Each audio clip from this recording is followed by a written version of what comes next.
Good morning and welcome to Workhorse Wrestling Network. We are gathered today for the Winner's Circle. It's myself and Anika. It appears no Sammy Joe. Sorry, we're a little delayed. We had a couple technical difficulties getting in here this morning, but we are here ready to discuss Monday Night Raw, NXT, and Dynamite. Unfortunately, perhaps for the last time in this structure. I think Winner's Circle might stay, but be in a different structure next week. Tune in next Saturday to see exactly what we're reviewing, but it will be something. Winner's Circle will be here in some iteration. I think at the moment we're going to keep the name. I have an idea that I think might work, so I think we can still keep the name and kind of the concept. So we'll discuss it after the show between us. Needless to say, today we are going to discuss our regular 3 shows. Real quick, though, what do you think of the releases? Anything you want to say about anybody released?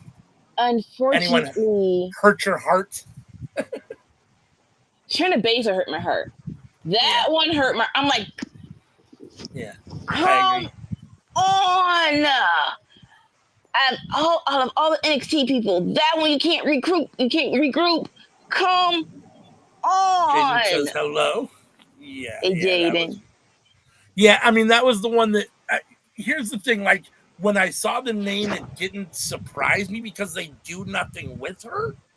Yeah. But it still hurts that she doesn't, that she got, it still hurts because she's one of those people I really, really love. And it's like, oh, that sucks. Most of them on that list, I was like, eh. I mean, the biggest name, the 2 biggest names I was surprised to see were Braun Strowman and Dakota Kai. I think both those, just because they've been actively used in the last, 6 months fairly regularly. So, I mean, I was like, okay, that's odd, but. More so the Braun Strowman, because like you just did something with him with Jacob Fatu leading up to WrestleMania. So that so I was like, huh? Okay, yeah. Dakota Kai. Unfortunately, her health probably affected that, and that sucks. Like, you don't want that to be the reason, but that's definitely the reason. So that's unfortunate. But yeah, Braun Strowman was like, huh? He just did a whole program with Jacob Fatu, but okay. Like, that was really weird. Yeah, agreed. So, I mean, we don't like anyone to lose their jobs, but at the same time, and depending on what ends up happening, maybe some people might end up in a better situation. That's all said and done. You never know. So, without further ado, you want to start with Monday Night Raw? All right. So everyone knows what day it was and what show we're discussing. Yeah. So it was last Monday. It was in the Aprils. It was definitely in April. April 28th. April 28th. Crazy. And we start off with our new faction with Seth Rollins, Braun Breaker, and Paul Heyman. So we come out with Steph's music. It's the same. The crowd is still chanting. Oh, I'm like, oh my God, I can't say this song. Listen, I'll say it till the cows come home. Ever since the Steph and Finn feud from 2 years ago, it really is like, I can't stand the song. That crowd that interrupted Finn, F that song up for me. I don't care about y'all now. I don't care about this song now. I real life just don't care, but it's fine. We'll get through it. Yeah. He comes in wearing a still gaudy, but not so gaudy outfit. White pants and a blue jacket with little gold flakes on it. And he's really amped up today. He's like, I am a revolutionary. I am a visionary. I am Seth freaking Rollins. It's like, okay, that goes. Listen, it's supposed to be annoying, but Kansas, I'm pretty sure we're in Kansas City, and listen, the people that are in the middle of America, I don't think they. What's the word? All right. Oh, I'm gonna sound so old. Back in my day, even if you like a heel, you understood the assignment. Okay, even though I like you. You're a heel, so I'm not going to cheer you I'm not going to cheer you. Everyone is booing. For some reason, we're in topsy-turvy day. We're like, no. It's the song, and we want to cheer you because, right? So great. All right, so I digress. So it says stuff starts out on one. He's like, I know there's still people putting their ones in the air for the OTC, and you can get Roman chants. I know we still got CM Punk chants in the crowd. All right, fine. But this is the new era. And without further ado, Sami Zayn comes in. Yay! And in a nutshell, he basically was like, "Oh, this is crap, dude. This is like whatever you're saying right now is BS." He said, "I literally thought you hated Roman and CM Punk, but looking at you right now, you might be just a little. You're just jealous, bro. You just wanted their spot. It's like the same person that was influencing them is behind your shoulder right now. You want me to believe that this is for the better good?" And Seth was like, "What are you talking about? It is for the better good. What are you talking about? I'm not them. That's why it's different. I'm not them." And so like, yes, you are. It's just him. It's like, yes, you are. Then don't like. And to paraphrase, stop spinning my ear and tell me that it's raining. Like it's basically like stop like get off it, bruh. And so Rollins is like, listen, we're friends. We've been friends for a minute. We go back a long time. It's like, oh, this not to throw stones in the window, but how long have you and Sami been in this company? And this is the first, since the feud with him and Punk. This is the first I'm hearing about this friendship. That's just, I'm like, I ain't hear nothing about y'all. Ain't interacted at all. You ain't think about Sami until he got the no offense, he got the main event of WrestleMania 2 events, two WrestleManias ago. That's just my perspective. But he was like, but look, we're friends. So I'm gonna give you an ultimatum. Either you join us or you're gonna get ran through. Like it's happening. I can't control this monster. And so and I love this little tidbit where Sami was like Braun, if he keeps staring at me, I'm gonna kick his freaking head in. And Braun was all hyped up and Paul was like, back up, calm down. Rubbing Braun's back, like, oh, don't just breathe. But he's like, and then so Seth was like, because we're friends, I can get you a transfer. I can get you put to SmackDown, so you don't have to go through what's about to happen, because it's going to happen. But I need an answer by the end of the night. Oh, goodness gracious. Your thoughts on this segment? I mean, I thought it was fine. I mean, Sami Zayn makes everything better, you know. I mean, I love how Seth Rollins, who's been in WWE for like 20 years now, it feels like, and has been in the main event picture for 15, is all of a sudden the new era. Like, you don't really qualify as the new era, dude. I guess Braun Breaker qualifies. He does. You know, yes. It's very interesting because, you know, obviously, I'm swarm on Braun Breaker. I'm still kind of on Seth Rollins. I can take him or leave him at times. I don't like this visionary Seth Rollins. I've liked him much better in the past and other times. Yeah. But I love Paul Heyman. So like anything he's involved in, I'm kind of here for it. So I'm curious to see what they do. I'm not necessarily the biggest fan of seeing Braun Breaker as the sidekick or the quiet monster that's just taking orders. I feel like that kind of sets him back a couple steps because I think he's better than that. Right.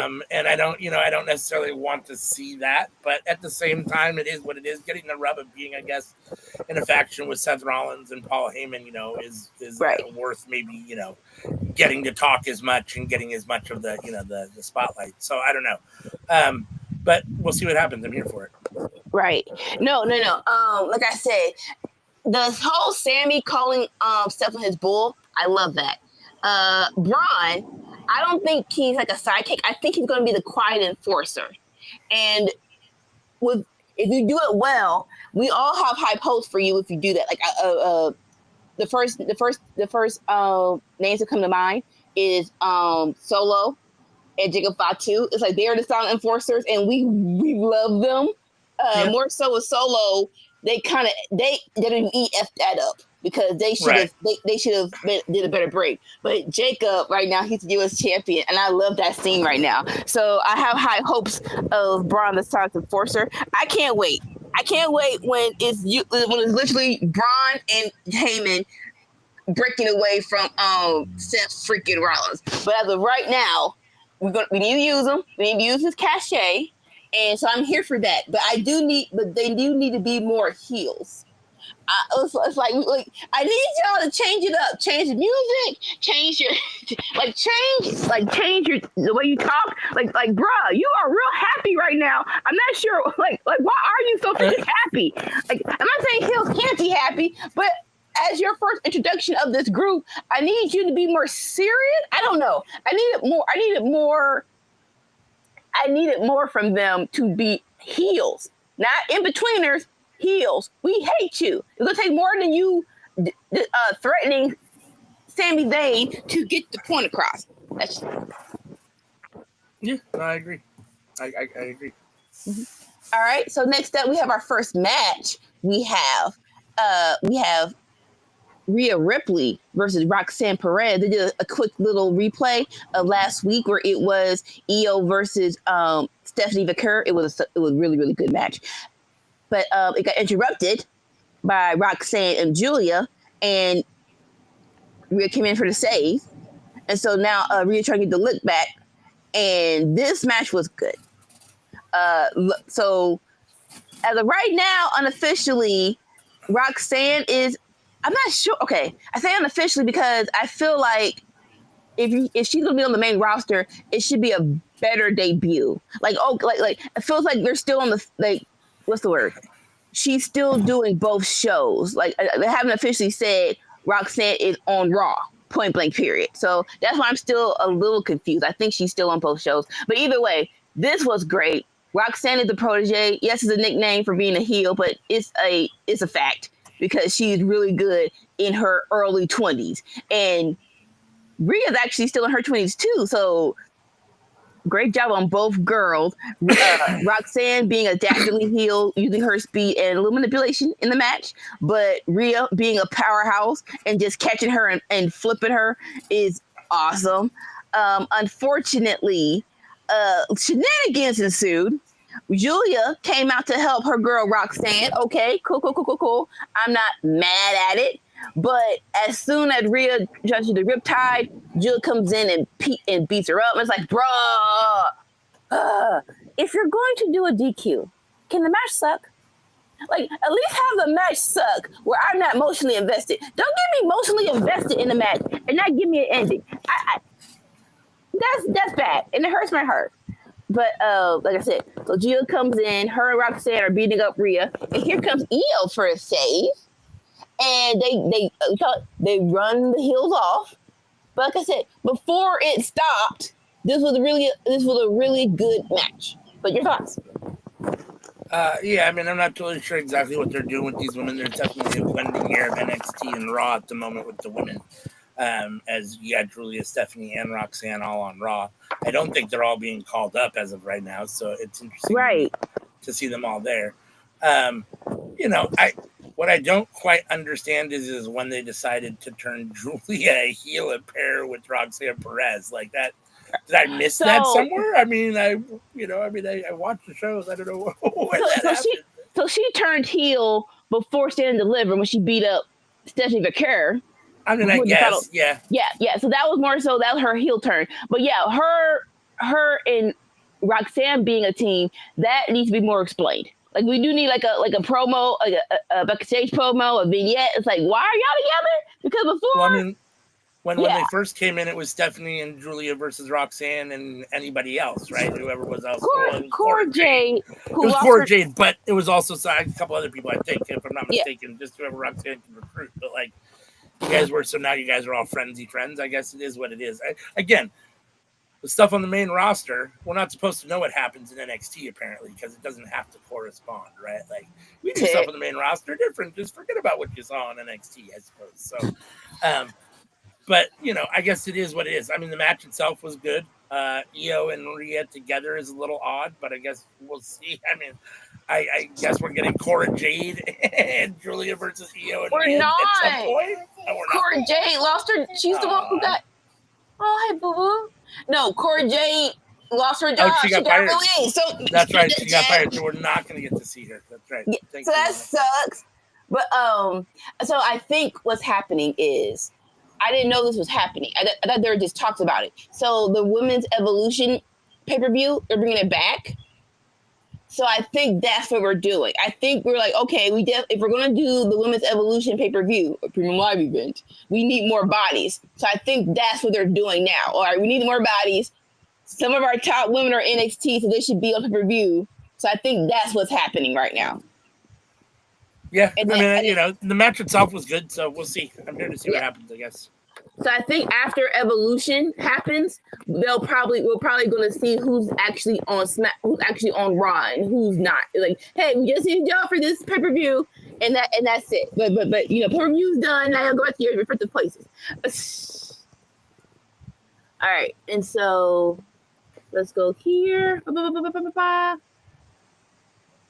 We have a backstage thing with who else? Judgment Day. Who?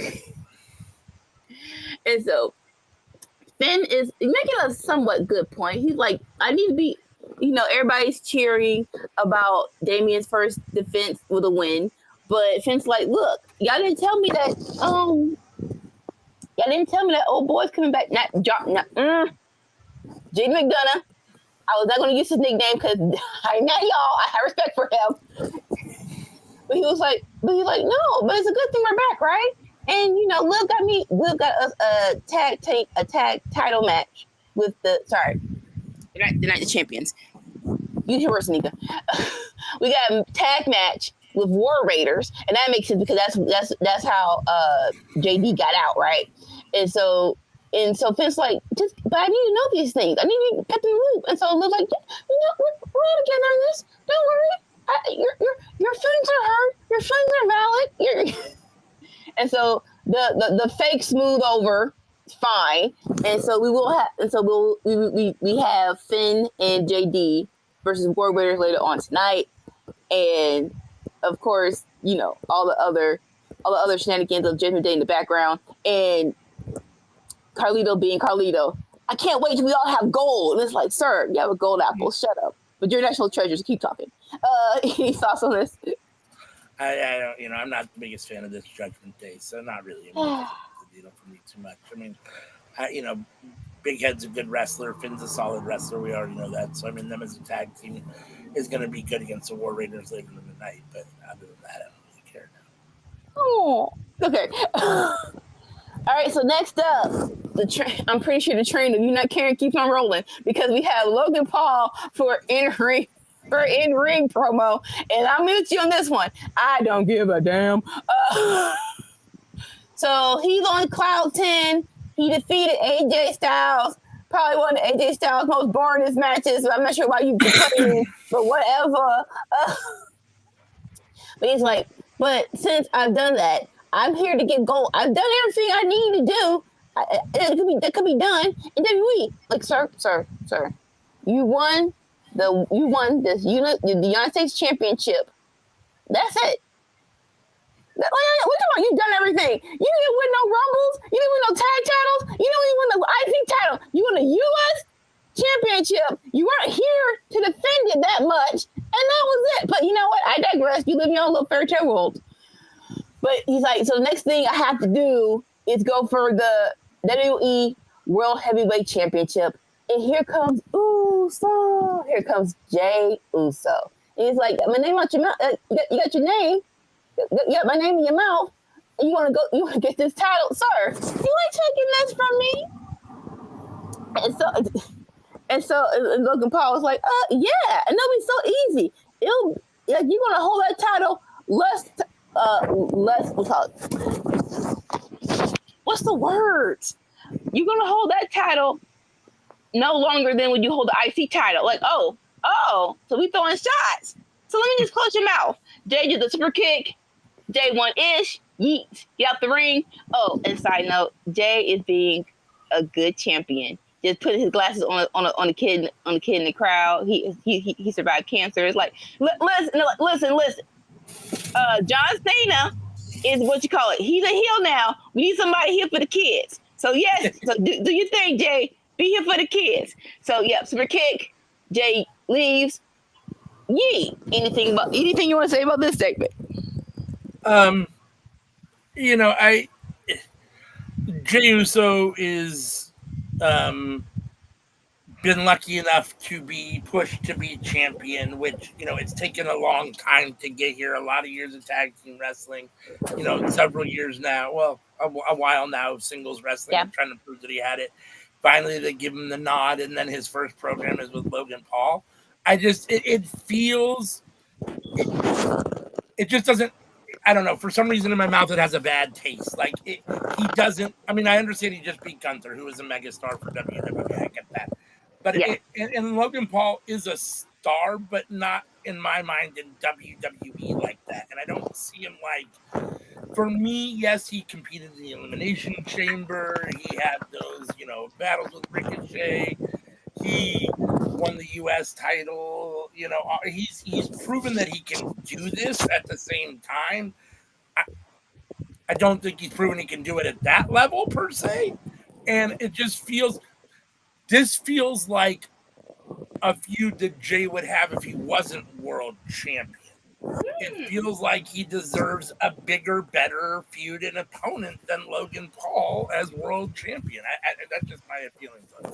But I don't like Logan Paul, so that probably clouds it a little bit too. But So it is what it is, I guess. As long as Jay wins, it's fine. He's winning. If he don't win, I'm gonna punch him out your throat. But it feels like ever since Jay won the title, the conversation has been, how is this reign gonna go? And unfortunately, on Raw, we don't really have many main eventers that are still main eventing right now.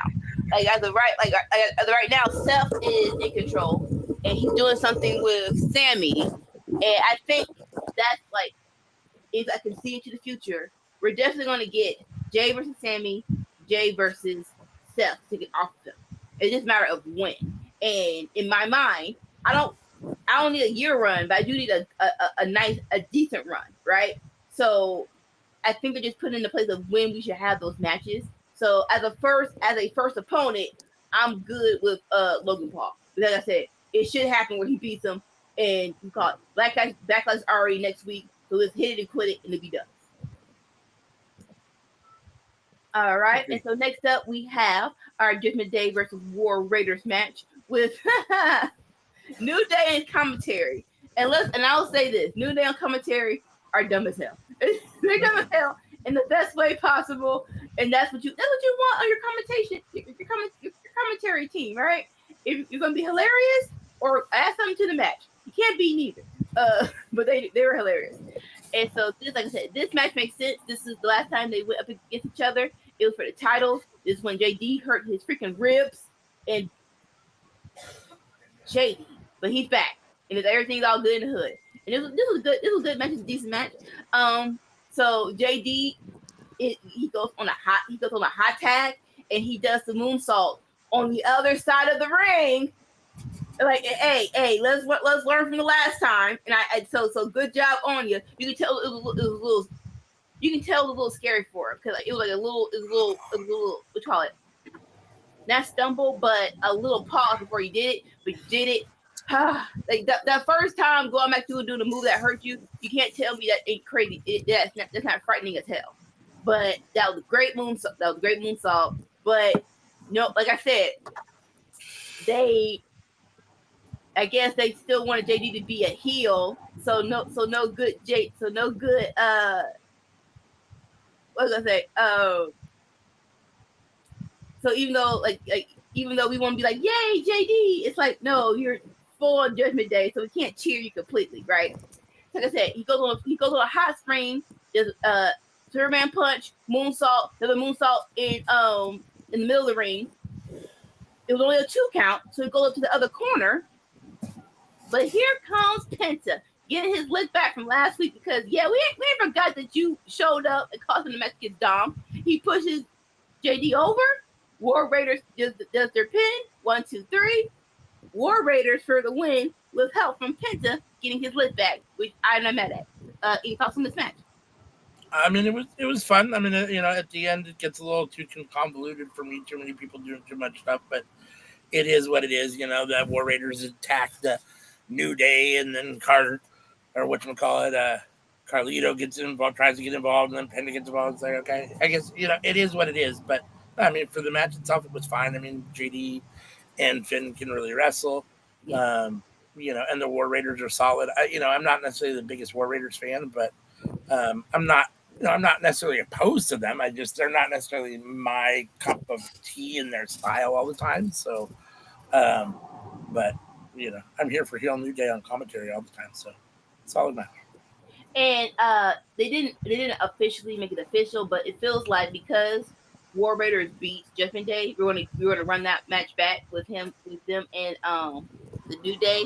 And yeah, I'm not mad at that. And with talks of there should have been another tag team match on WrestleMania besides y'all, I'm pretty sure they got something to prove. So that should be fun for them to run that back. Just All right. So backstage, we have Sammy really thinking about the trade to SmackDown, right? It's like what they'll be running away. He talks to Otis. It's a tad small conversation, but here comes Paul Heyman, and he sits by, and this is some real Godfather stuff, and I love every minute of it. And he's like, "We go way back, bloodline, right?" He's like, "Yeah, bloodline." But you blew that up when you did to Roman. And he's like, Paul was like, I respected you when you got out of the bloodline. I hope you can respect my decisions in the future. But let's not talk about that. Let's talk about now. So now, the trade to SmackDown. I know you don't want to go, but how about I swing the pot? I can make it to when you get over there. Whoever wins between John Cena and Orton at Backlash, you're next up. You're number one contender for that title. So you go over there, you become a champion that I know you've wanted to be for a minute now. So think it over, make the right decision. He walks out, and there's Braun Breaker just snooping, eavesdropping on the conversation. Paul pats Braun on the back, and Braun just look a freaking psychopath in his black suit, but I'm here for it. I can't stand and love Joe. I can't stand and I love Paul Heyman at the same doggone time. Because just the thing of going to SmackDown to avoid Braun Breaker and the new whatever this team is called. No, that's not a good thing. That's not appealing to Sammy, right?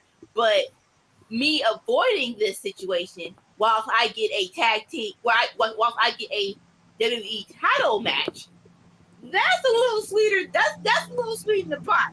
And so, and of course, Paul Heyman has to be the one to give him this ultimatum or this little icing on the cake. So I love this. This whole thing was so good. If we're moving forward with this team, Paul needs to talk more on the mic. I know Steph's the leader, but Paul needs to talk more on the mic, please, and thank you. What are your thoughts on this match? This segment. I thought it was fine for what it is. It's obviously a continuation from the opening segment. It runs through the main event segment, which is Sammy making his, talking to Seth again, essentially. It's fine. Seth and Sammy are both really good and, at what they do. And so, no, it's fine. I'm curious to see what it all ends up looking like. The reality is that right now, technically, there's no title involved. So, at some point, someone's got to beat. I don't know. We got to see what's going to end up happening. I'm not totally sure. So we'll see. I'm here for it. Yeah. So the baseline of this is, Sammy's going to be the one to defend WWE against these new crackheads emotionally, and it's going to involve Jay. Like I said, just a matter of when it's going to involve Jay. All right. So. Sorry, I'm hungry. Next up, we have Becky Lynch discussing her heel turn last week against Lyra. And look, Becky, I really wonder how she would be as a full heel. Like a full story, not just, we want to turn her heel, because she can do it. But it feels like every time she's a heel, it's forced upon her. Like there's no real backstory. It's just like, you're a heel now. Boom, do your thing. And she can do it, but it's just like, just once. Let's actually have an actual story where we like an actual turn, not just you're a heel now, but digress. She gets on the mic, and she like, let's just discuss last week. And so he's like, for those, I'm just gonna say words. For those who were just like, hey, who beat up Bailey before radio? So I looked at the tape. I looked around. Bingo! No need to look. It's me. I did it. And I actually love that. It's like, no, we don't need a who done it. Let's just. I'm gonna say it. I did it. He's like, yo, don't boo me. If y'all forgot, this chick been beating me up since 2019. And I've been trying to, which is, before she was a baby face, she was healing it up for a good part of 2 or 3 years. So we can't really say no to that. And so so she says, I actually was trying to warn Lyra about Bailey, but I told her I have to say, all right, sorry, I have to say she said, I told her to ditch that bitch, but she didn't want to do that. And I'm like, dang, got it. So I took care of it. So I got Bailey out of the way, and I took her spot, and I got those titles. But Lyra, she disappointed me. Like, I tried to give her everything. I gotta teach her what to do, and she still couldn't get the job done. So I had to turn on Lyra, so I can tell her how a real champion supposed to be. And cue Lyra's music. Woo! Woo! And Lyra actually did a decent job on the mic. I don't think we've never, if we ever got Lyra on the mic, it's few and far between, right? So she gets on the mic, she's like, you know what, Becky warned me about you, but I didn't believe her because you were my mentor. And I wanted to believe in you. I wanted this moment. Us winning tag titles, that was a dream of mine. And you just ruined it. Because what? You're spiteful? But you know what? How about I'm cutting across the field. But how about just beat your behind? And Becky was like, I'm not doing this in Kansas City. No way. And these people don't deserve that match. And so Lyra was like, oh, what you mad? What you scared of? Because let's run the tape back. I beat you for the NXT championship. So let's not act like I can't beat you in this ring right now. And so at this point in time, Lyra's in the ring, but of course Becky is a pigeon heel. So she gets out the ring. And she's just going off. She's very erratic right now. And she's like, what you're not gonna do is embarrass me in front of all these people. I am not this one. And while she gets going off, Laura just baseball slides some twin ropes her face and beats her up. And then what you call it? Becky just stumbling outside the ring, and Laura stands tall. Like, okay, cool. And so Laura's posing. She's posing. You're posing too much, darling. She posed on the ramp, and here comes Becky hitting her behind her. I'm like, ma'am, when it's too long of a wait, I need you to turn your head. Just turn your back, make sure nobody's behind you. But you're a rookie. We'll teach you that sooner or later. So yeah, Becky hits Lyra behind, takes Lyra out, stands tall. What are your thoughts on this whole segment? I don't really care, honestly. Damn! I mean, in a vacuum, I like both the women, but Lyra's not very exciting. She's kind of boring and bland at the moment. They need to do something to really hype her up with as much push as they've been giving her. And I understand there's meat on the bone. You have the mentor-student type of situation, where you, whatever, it's got some meat on the bone for a story. I just don't care. It doesn't, I just don't. For me, for Becky Lynch to come back to do this feels a little just, I don't know, kind of anticlimactic. I don't know necessarily what I wanted her to do, but something more than Lyra Valkyria. So I guess it is what it is. But even though I said damn, I agree with you. Like, it's gonna sound real bad, but you gotta say how you say it. I am kind of through with the whole Lyra project, and it feels like this is a Becky Lyra project, right? So hopefully they hit and quit it. They do the match. Becky beats her for the Women's IC Championship, and we get Becky versus Bailey. That's gonna be the match where that's gonna be so freaking good. I mean, my only issue is we've been there, done that. I mean, it's. I mean, these guys. I mean, though. Well, not one on one. Not one on one. Yeah, even though she was going against Damage Control in 2023, that was a group thing. I don't think correct me if I'm wrong in the comments. If I'm wrong, tell me. But I don't think we ever got Bayley versus Becky 1-on-1.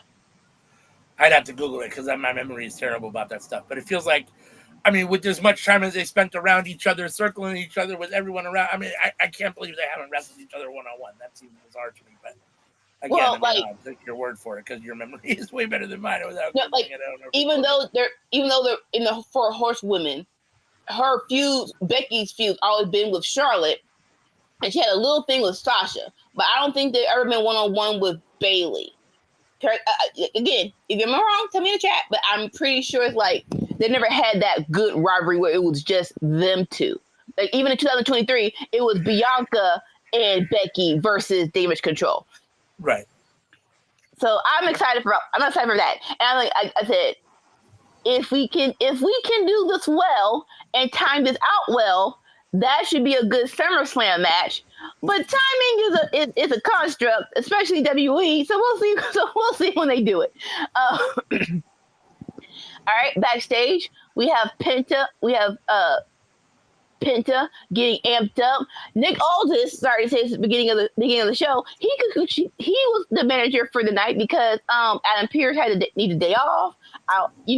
The WrestleMania drop. I'm not sure, but Nick Aldis being on Raw was good in a bad way. It's like what Romeo said the best. He's a substitute teacher, so how are y'all listening to him more than Nick Adam Pearce? You should be listening to him like this, but Nick Aldis don't take no mess. That's the difference. But we digress. So we have, like I said, Nick Aldis is talking to Penta, and he's like, "Look, you can't be doing that." He's like, "No, what? You didn't know what happened last week when JD threw me off and cost my match." Like, you know what? But look, I control the situation, and you're going to get JD versus Penta next week. Penta's like, "Okay, thank you. That's what I want. I'm ready. Yes." So, and then here comes Petty behind Chad Gable. Like, this ain't none of your business. I'm trying to think. They had a match when Penta first came, but it wasn't really like a rivalry. Like we didn't run it back. So like we've been basically Penta forgot about you, basically. But Chad has to be petty, and he's like, you know what? The greatest moment I had, the greatest moment of WrestleMania, watching your brother lose to the greatest luchador of all time, El Grande Americano. And Penta's like, bam!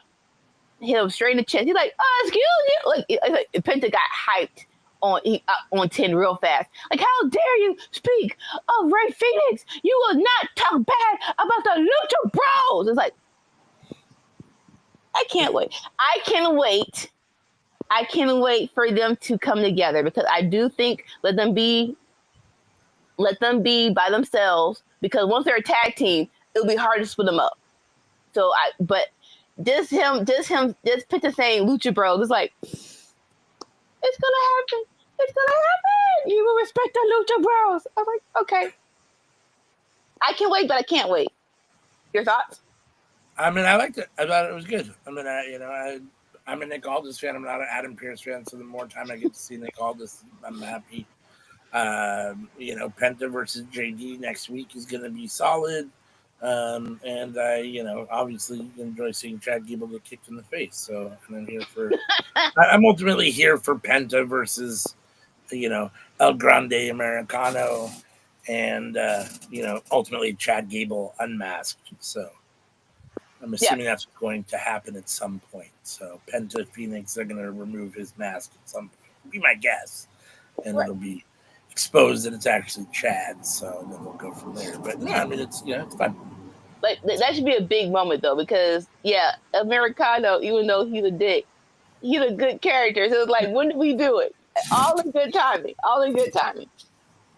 Then we have a vignette for Rusev, and this Rusev was talking But this felt really, really Miro-esque. So he's like, I fall into a deep depression. It's like so people online, it's like, y'all so stupid. You mean you're on AEW? Like, shut up. Depression is depression. But he's like, but I forced my way out. And it's like at one time I had it all. I had championship gold. I had love. I had a he didn't say it, but the vignette, I had a tank. He's like, but then I lost myself and I went into a deep depression. I went to an abyss. And it's like, AEW? No, it's an abyss. Shut up. But I forced my way out. I found myself. I redeemed myself. Come on, Redeemer, come back, come through. He said, I will no longer fight for a woman that is mine. I long for a flag that never was mine. I will fight for me.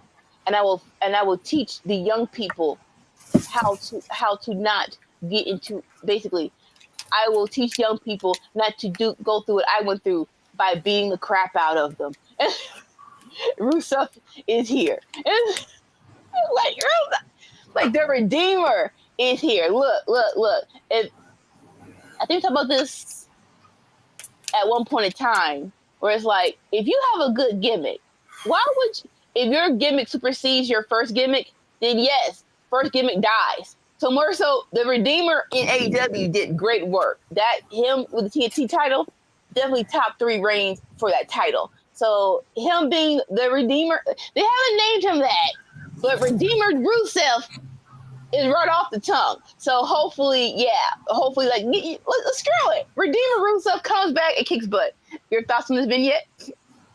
I'm happy to see Rusev getting to do something. I like him. This wasn't necessarily, I thought, his greatest vignette, and I do think it's a copy off of what he was doing in AEW. Apparently, it's got to be his creative direction, and obviously Tony Khan's allowing him to basically do not allowing him, but somehow they agreed that he could take that storyline with them, I guess, but Tony doesn't care or whatever. But, it seems a little copycat, but it is what it is, so. Like, if you don't copyright it, they don't really have a say in it, right? Right. They're gonna say copycat, was like, they're gonna say gimmick, but if it's a good character, like this was a better character for me. It was a better character than Rusev Day. So yeah, let's bring it WWE. I mean, for me, Rusev Day felt more like a real person. This feels more like a character, which is not necessarily bad per se. It just is what it is. I get that. All right, our next match, we have Ivy Now versus Stephanie Vaquer. And I think this is more so of, hey, the first match with last week, her and Io was really good. We had to cut it because shenanigans. So for people to really get a good glimpse of Stephanie, let's run it back. This match was good. This was Ivy Now's probably best match on the main roster. And if you watch Ivy Now in NXT, she was a decent wrestler. Like, she was really good. I think she needed more time, and it, like, the NXT, and actually was looking forward to her beating someone for a title. But, if Dynamite's getting called up, why would you not get called up with them? So it's like, yeah, learn a little faster. That's fine. But yeah, this was a great match between these two. Stephanie is just, she that chick. She really is that. Like, there's nothing else to say. She is that chick. She is ready for the main roster, but somebody got to be in NXT. Everybody can't be up here. Everybody can be up here. Like, she just headbutts. I'm just calling what happened in the match. So Stephanie was headbutting the crap out of Ivy on top rope. Ivy does her run around kick to the chest with Stephanie. And of course, Stephanie does, we're calling them demon kisses, fine. Or basically the girl's head's in her thighs and she just rams into the mat. You're nasties. You just, you're nasties. But whatever gets you over, use it. Because she's more than that move, so it's fine. But overall, Stephanie Vaquer, Ivy now went for another roundhouse around the ring kick, and Stephanie Carter kicked her own, basically corkscrew leg, which is like, baby girl, she does that. I feel like she's ripping the chick's leg off. And of course, the backbreaker, 1, 2, 3. Stephanie Carter wins. She's so good. She's so freaking good. Any thoughts? I mean, Stephanie's great. I don't like Ivy Niles, so it is what it is. Oh, I mean, she's a fine wrestler. I just don't like her. It just doesn't move the needle for me at all. But I'm curious to see ultimately what they do with Stephanie. I mean, she's obviously doing double duty at this point, and she's been on Raw the last 2 weeks now, and on NXT. So it'll be interesting to see what ends up happening. I'm curious to see where it goes. But I mean, it's a fine win. I mean, it's a good win for her as NXT champion. Not that it's a title defense, but it's a good win for her as far as putting notches on her belt, and she's getting main roster wins. So and putting eyes on the product. Like if you want to see more of her, Tuesdays, watch NXT. She the champ. All right. And then we have a backstage, not interview, but Nick also talking to AJ Styles about some business. Here comes Judgment Day because they're rude. And what's her name? Liv Morgan thanks Nick Aldis for getting her time off. You know, she's a champion. She needs some time off. But it's like, wait, you're a champion. Who's defending the title? We digress. It's fine. It's just a women's tag team champions. They don't care about that. They don't care about those titles in a minute, so it's fine. Dom was with her. No. So it's for rest, and it's also because Liv is doing a movie. People were hyping the crap out of this. Oh, she's gonna be at Marvel. Oh, she's gonna be next Gwen Stacy. It's like, no, it's Bad Lieutenant. Now, evidently, this is a cult classic movie. I want to say I've heard of it, but I definitely haven't watched it. But it's like y'all hyped the crap out of this out of nowhere. Maybe it's just me, but I'm like, why did y'all put so much stake on it? It's Liv Morgan. I don't understand, but yeah, she took time off to do the movie.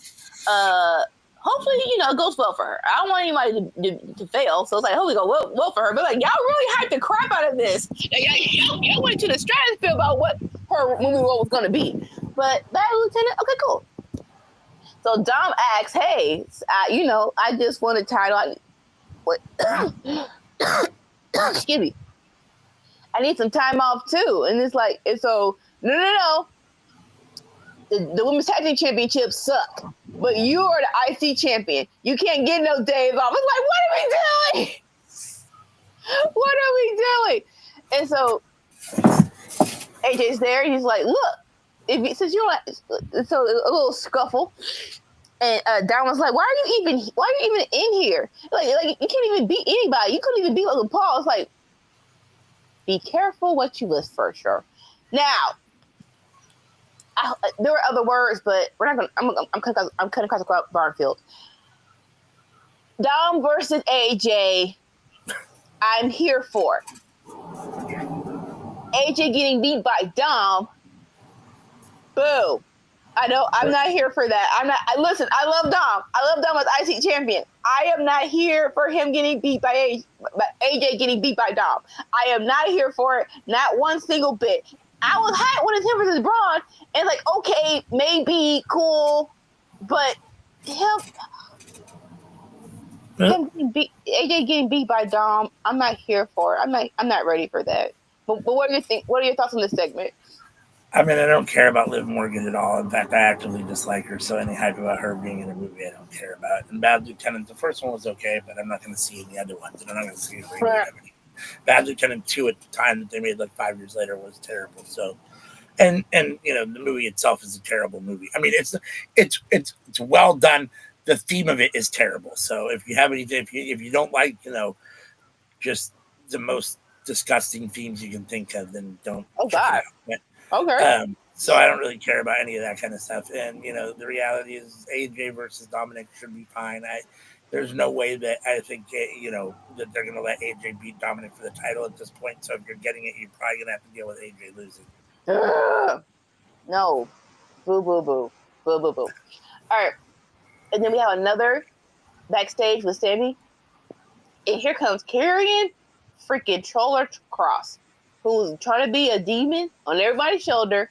And he's like, hopefully you'll make the correct decision. Ting. And he leaves. They're like, can't stand you, but I love you too. And then we have Pat McAfee finally addressing the situation with him and Gunther. One moment here.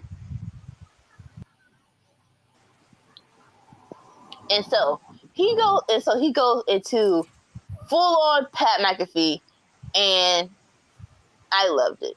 And so he was like, listen, I'm gonna paraphrase. This is who I am. I'm loyal to my friends. I'm loyal to the things I care about. When I die, I hope people can remember the good things about me. Not that I was a good wrestler, but that I helped people who were in need. I donated to charities. I donated to the LGBTQIA community. I've helped kids that are impoverished. I donated money to people in shelters. And he's like, like I said, I'm loyal to my friends. Michael Cole is my best friend in the world. So when I see and I show him trying to hurt him, I don't care who he is. I'm gonna knock you out. And so he's like, and look, Gunther got suspended. I didn't want Gunther to get suspended. I want to fight Gunther. So Nick Aldis, come out here.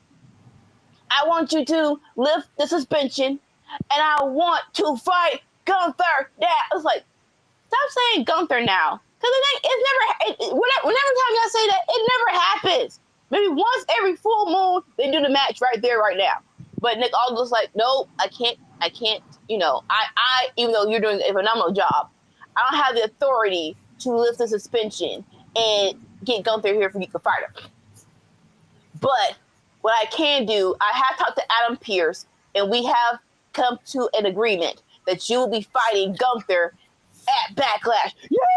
Yeah. So it's official. Next Saturday, Pat McAfee versus Gunther at Backlash. This is probably the best part of the whole promo.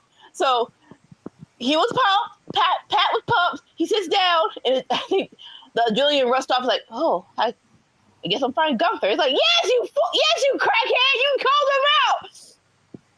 And so that was hilarious. Very good promo. I know your feelings for Pat, but I love Pat. And like I said, it's a hit and quit it. We're gonna do this next week and it's over. But what are your thoughts?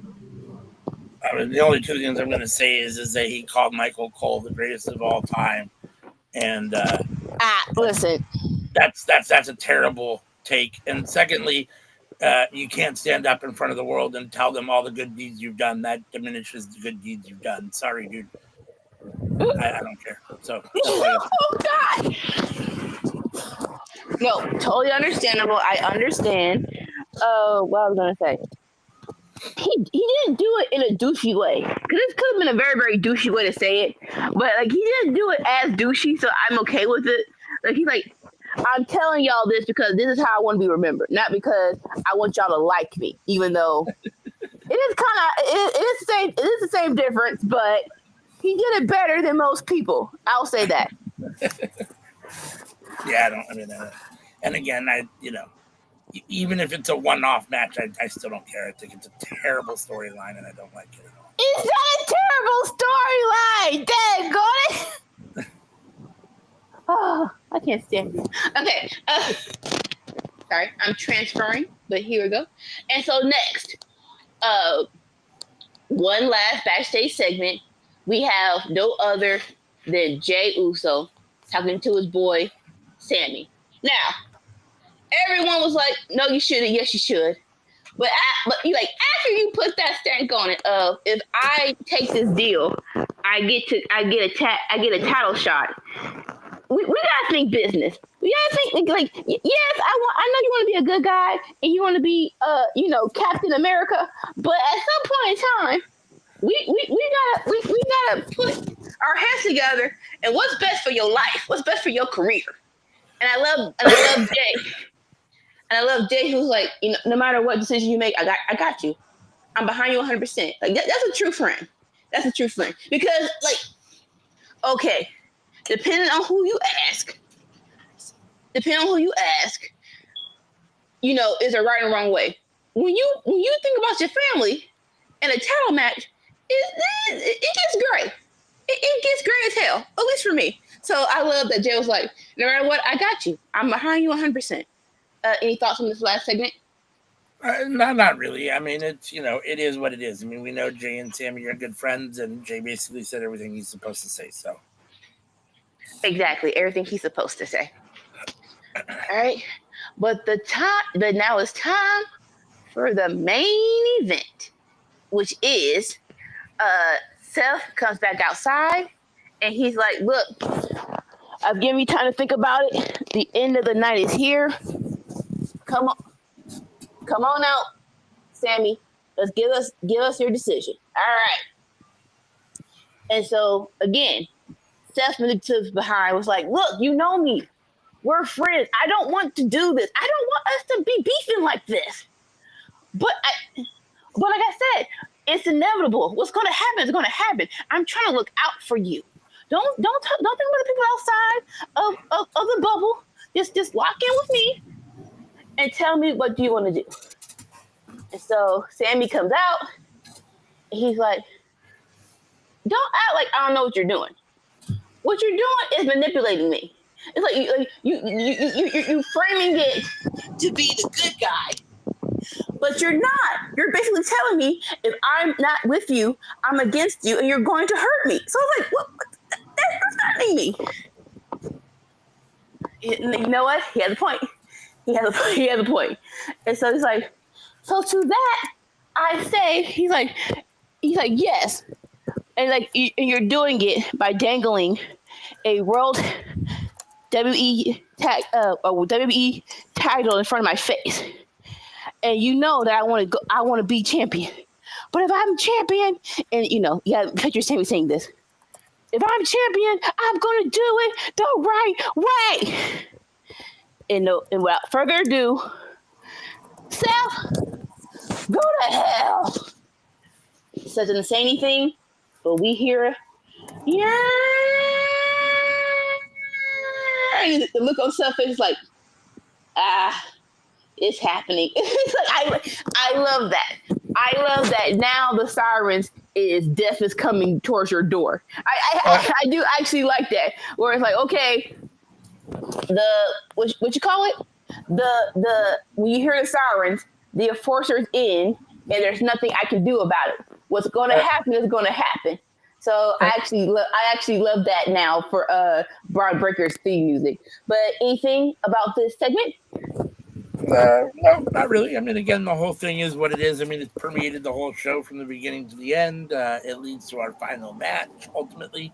It's fine. I mean, we'll see where the story ends up going. Like I said, I like Paul Heyman. I don't really care for Seth Rollins at the moment, like the personal character, but I do like him in general as a wrestler. So, and I'm curious to see what this looks like for Braun Breaker. So, I mean, I'm interested to see. Yeah, more so. No, my excitement is for Braun Breaker and Paul Heyman. Let's make no bones about it. That's my excitement for this alliance. Before that, I have to say it. So they're showing 20 years of that. Got it. They're showing an old match between what's his name?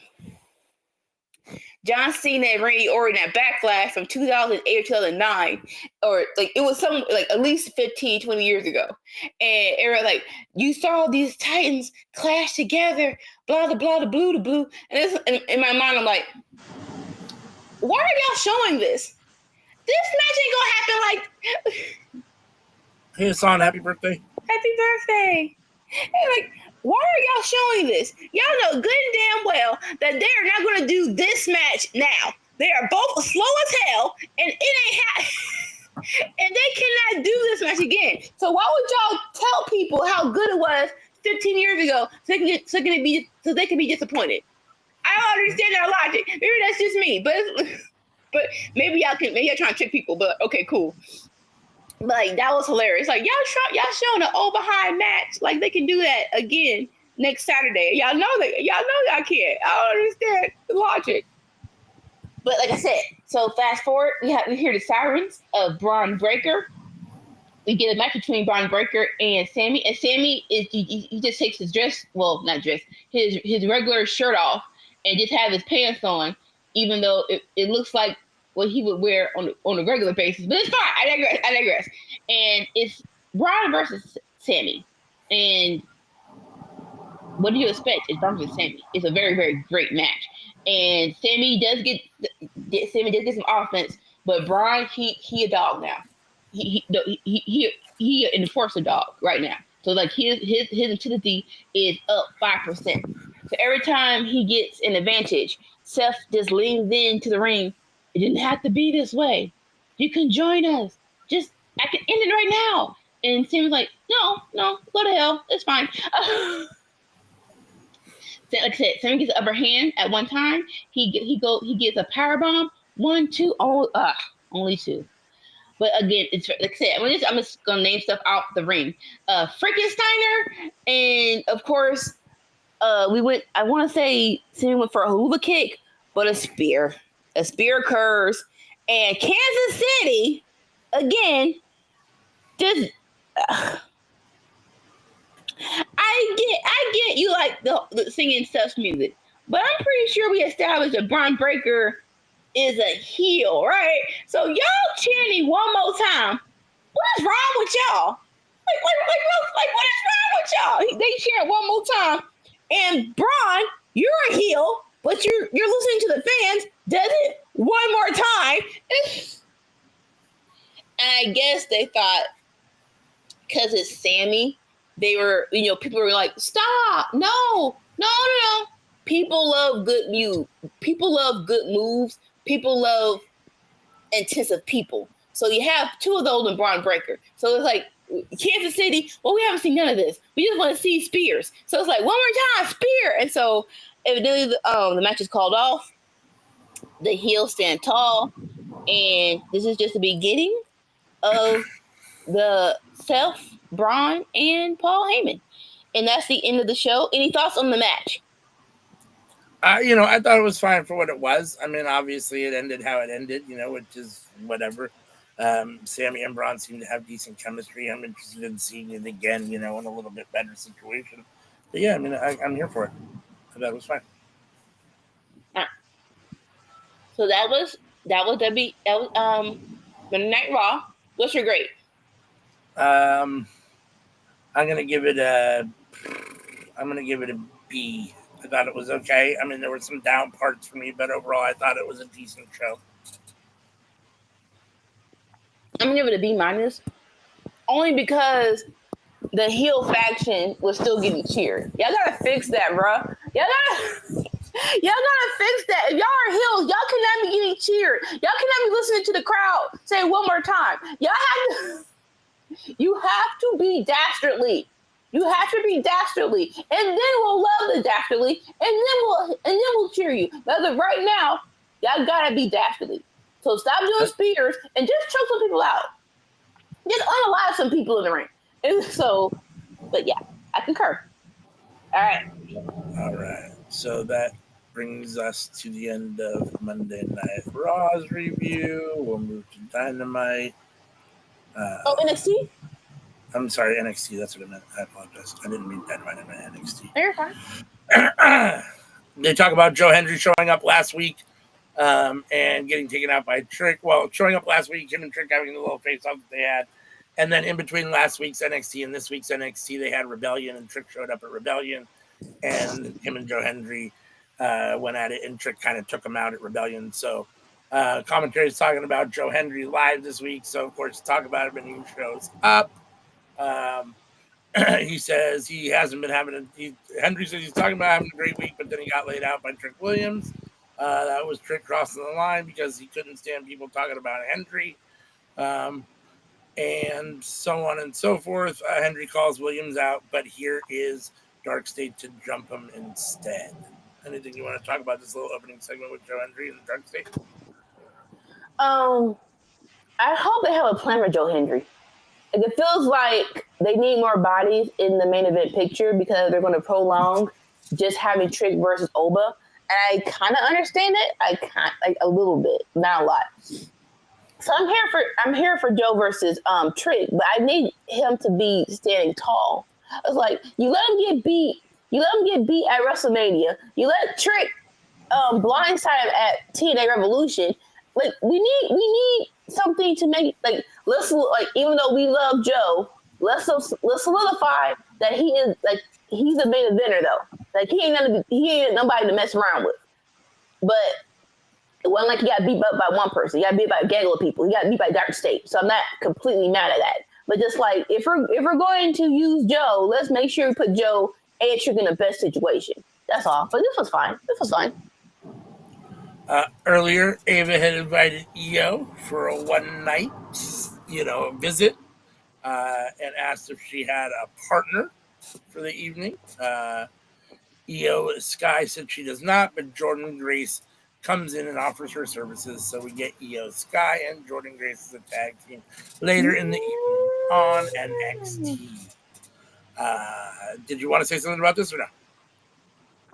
That's cool.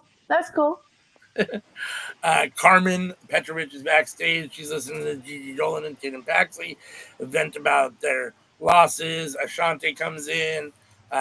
He's gotten Carmen a match with Sol Ruca, but she's not thrilled about him calling Dolan and Paxley losers. Ashante basically says that they were, basically that they're losers, and and I guess for whatever reason, even though Carmen isn't really associated with them, she kind of defends them a little bit here.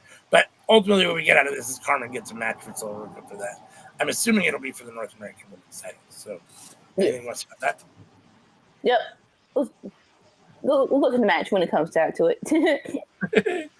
Our first match of the night is for the North American title, Lexis King versus Ricky Saints, which we've been building up to a little bit over the last couple of weeks. Ricky does get the win with the Rochambeau, a little under 10 minutes. I thought it was a fine match ultimately for what it was. Ricky needs to get some wins with that title, and Lexis King is a solid opponent in the NXT bubble to get a win for. So, at this point in time, I'm thinking to myself, okay, he's had the belt now for what is it? Close to a month, probably. It hasn't been overly inspiring. At the same time, there's not a lot on NXT to do. He already beat Sean Spears, right, if I'm not mistaken. So, and now we're getting into Lexis King. He's got to beat a couple more people if he needs a solid run. And then not a whole lot there. I assume it gets to Wesley at some point, maybe sooner than later. And I don't know what that looks like, but that's the one I'm looking forward to. Yeah. No, I totally agree with you. Where it's like, what do we do in the meantime between time? This was decent. This was actually this didn't suck. It's hard to place Lexis King right now because yes, he was your Northridge something. I'm not going to listen. My brain hurts. What's the cup called? The Heritage Cup. The Heritage Cup. He was the Heritage Cup winner, right? So that's like he's a slouch, but. Yeah. I don't think I would want to see that on a premium live event. So this right here is fine, right? It's fine. Maybe like whatever next TV special you could have waited, but like you said, this is a good in the meantime between time match. We are definitely here for when it's finally Ricky versus Wesley because that's the feud that's gonna get it on the pop. But this was like you said, this was a nice thing to do. Sean Spears is sitting with the culling, and he's not necessarily happy. He says, you guys have been disappointing me recently. And he wants Izzy to put the spotlight on her, and they need to become a better team and find their success. Anything about this little segment with Sean talking to the rest of the people? You've been disappointed. Ain't like you lost your freaking North American title to the we can say I can't stand that. Like you were talking about we disappointed, but you in the same bag. Like when last time you won a match? Well, last time you did something, but okay, fine. We disappointed. No, we all are sucking right now. That's all I'm saying. Right? So we all need to get it together. But you're a I heel, so mean, you're delusional. I guess to a certain extent, there is a bit of a hierarchy when it comes to even outside of just the culling in general in wrestling, because Sean Spears is probably on a little bit different level than both Nico and Brooke Jensen. But Right. like the idea that like Sean Spears is the guy to be sitting at the top and telling people he's disappointed in what they've done, like you said, A, you lost your match, B, you're Sean Spears and have done nothing. I mean, Ty Dillinger didn't really do anything. Like, I mean, you don't have any real ground to stand on. I mean, I guess the chairmaster in AEW was okay for a little bit, but it's like, you're Sean Spears. You're a mid-level guy, and you're telling me what to do. It's not like you got a whole lot of room to stand on. So it is what it is. But in the bubble of the culling, he's definitely the leader. So I mean, it is what it is. I don't really care. The group is fine. It doesn't really move the needle for me one way or the other. I had a little bit more hope in the beginning for them because I do like Sean Spears, but they haven't really been booked great for one, and two, he's been underwhelming. And when you put basically what I consider Sean Spears mostly because of the way he's been booked, not the way that I think he could be, but the way he's been booked as kind of at the top of the mid-card pile. But yet when you pair him with a bunch of guys that are either mid-level mid-card or lower-level mid-card, it just doesn't, it's not, it's hard to get those kind of guys over. So there's a reason why a lot of those guys are positioned where they are. And so trying to bunch a bunch of them together and have a mid-card faction that then turns in to a main event faction, just, that's a tough boulder to push uphill. So even with a guy like Sean Spears. So yeah. No, yeah, I totally agree with you. More so, we need more factions, not tag teams. Factions. Like right now, we blew up the D'Angelo family. We have Wesley and his guys, but they're both heels. Like so, they really don't have anybody to go against either. So unless you get someone that can go against, they're just gonna be. It is what it is, basically. let's see. Tony D's here for a chat. He says he didn't expect anything to happen with Stacks. And the reality is that Tony D doesn't understand that. I'm sorry. Wait a second. Let me back that up. So Tony D is talking about how he didn't expect that from Stacks, how the family's scattered, and then Stacks pops up on the screen saying he's not going to be there tonight. Security wouldn't let anybody do anything to D'Angelo anyhow. But he needs to hear something. The reality is that D'Angelo doesn't understand that he isn't a leader anymore. D'Angelo's gone soft, and that he doesn't even know who he can trust. The goons come in and so then Tony D basically gets attacked. He clears the ring without a whole lot of trouble. Tony D says to Stacks, bring it. But a whole bunch of other stuff, more fighting and so on. Okay. So, and that was basically the end of that segment. Anything you want to say about Tony D and Stacks and this feud in the family? Why y'all doing this? Ain't nobody asked for this. Anybody asked for Stacks to turn on Tony D? Like, dang. It's like, so there's been talks of Tony D being called up, and we all say it's about doggone time. But it's more so what happens to the family. I don't see Stacks being good by himself. Tony D I have a little more promise with. I think he should definitely have someone to come with them because you're the Don. You have the Don of a Don needs a family, so you need a family. But I have more promise with Tony D being by himself than Stacks. So hopefully this comes out where Stacks is okay by himself. That's all I say. Yeah, I mean, I'm not overly optimistic for this. I mean, it is what it is. I mean, I don't know. I think Tony D needs to be on the main roster already. I mean, like I said, if this is the little final feud where somehow Stacks, I mean, you don't want Tony D to leave with the loss, but if Stacks either beats him to show that he can be on his own or beats him to kind of take over the family, I guess, on NXT or because then Tony D goes off to be on the main. I don't know how that all works, but again, I've said it time and time again. I don't think that the Tony D character works without people behind him. And even with people behind him, I don't know how it works on the main roster. We have to wait and see. So my feeling is that you got to, I mean, unless you have new guys, unless you have new people on the main roster that you think you want to pair them with, you got to bring Luca and Riz with them. So I don't, then there's nobody for Stacks to even work with as far as the family goes left on NXT. So it'll be interesting to see what they end up doing with the booking. To be honest with you, I don't really care. I think, unfortunately for Tony D, this is probably a little below him and a few steps down for where he probably should be. But for me personally, I think Tony D's probably good enough and should be a big enough star on NXT that he's competing somewhere in that Trick Oba realm. I mean, he's got to be in that, as opposed to be fighting Stacks, who's definitely a mid-card guy. At least that's the way they book him. And so, it is what it is, I guess, but we'll see. Yeah. Let's see. We get from earlier. Oh, no. Metaphor. Metaphor's here. They're all happy for each other, but ultimately they decide to go their own separate ways. And actually, I forgot to mention earlier, Jakara Jackson was also released. So I'm assuming that had something to do with, maybe that had something to do with the reason that they decided to split Metaphor up here on maybe the writing was already on the wall. They told them, you don't think so? I don't think WWE gives people that much grace. No. I say that. No. But maybe Sean says, hey, look, we don't need Sean knows. WWE knows who they're releasing. They knew it was going to be Jakara Jackson when this NXT aired. So maybe they do something.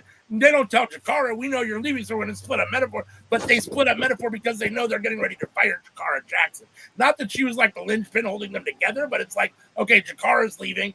Aura's over on Evolve anyhow, where he's not, he hasn't been on NXT, so might as well just go ahead and split them up. So you're losing. We've lost basically two of them anyhow. But I could be wrong. But either way, Metaphor comes on, says they're going to split up. They're all happy for each other, so they're all going to go to separate ways. I know you're disappointed. I don't really care. I like Noam Dar alone anyhow. I'm a little disappointed that Jakara Jackson got released because I thought that Lash and Jakara had looked decent recently, and I like their progression. So I'm not mad that they necessarily chose Lash over Jakara. I just wish they would have kept them both. So yes. No, my outrage is more so, like you said, with Shakara and Lash Legend, because they were a great tag team. And you don't have that many tag teams. So let's talk about it. They actually, so the TikTok girls, the party girls that released too. So it's like, what are we doing? Why do you even have these women tag team titles? If you're going to get rid of the two teams, they were actually a tag team. It makes no sense. It really does. It's like, just get rid of the titles. Listen. We already have the women's IC title. We already have the women's United States title. So we don't need these titles. These titles came, you were putting girls in tag teams for the longest. And Bayley and Sasha was like, listen, if we're going to be in tag teams, at least let's compete for something. But now that we have it, y'all acting like y'all real life, like, oh, because you asked for it, you're not going to put any thought process into it now. It's like, y'all need Jesus. But I do also, like I said, I don't think they know. I don't think so. With Shawn Michaels, he's my baby, but I think he loves not knowing. I really don't. I think for me, looking at his progression, he don't want that power. Remember, he didn't say the power because Triple H got a heart attack. If he didn't have a heart attack, he was perfectly fine just being a trainer and being in charge of training the kids. But Hunter got hurt, and so that's why he's in this position. So I might be naive. I don't think he knows, but it is great that they have this moment. Like you said, I don't think that Aura, what's his name? Noam Dar by himself, but Aura Mensa didn't put that much into the group. So it's like, yeah, we can leave. We can leave. It's fine. We get Carmen Petrovich versus Sol Ruca from earlier.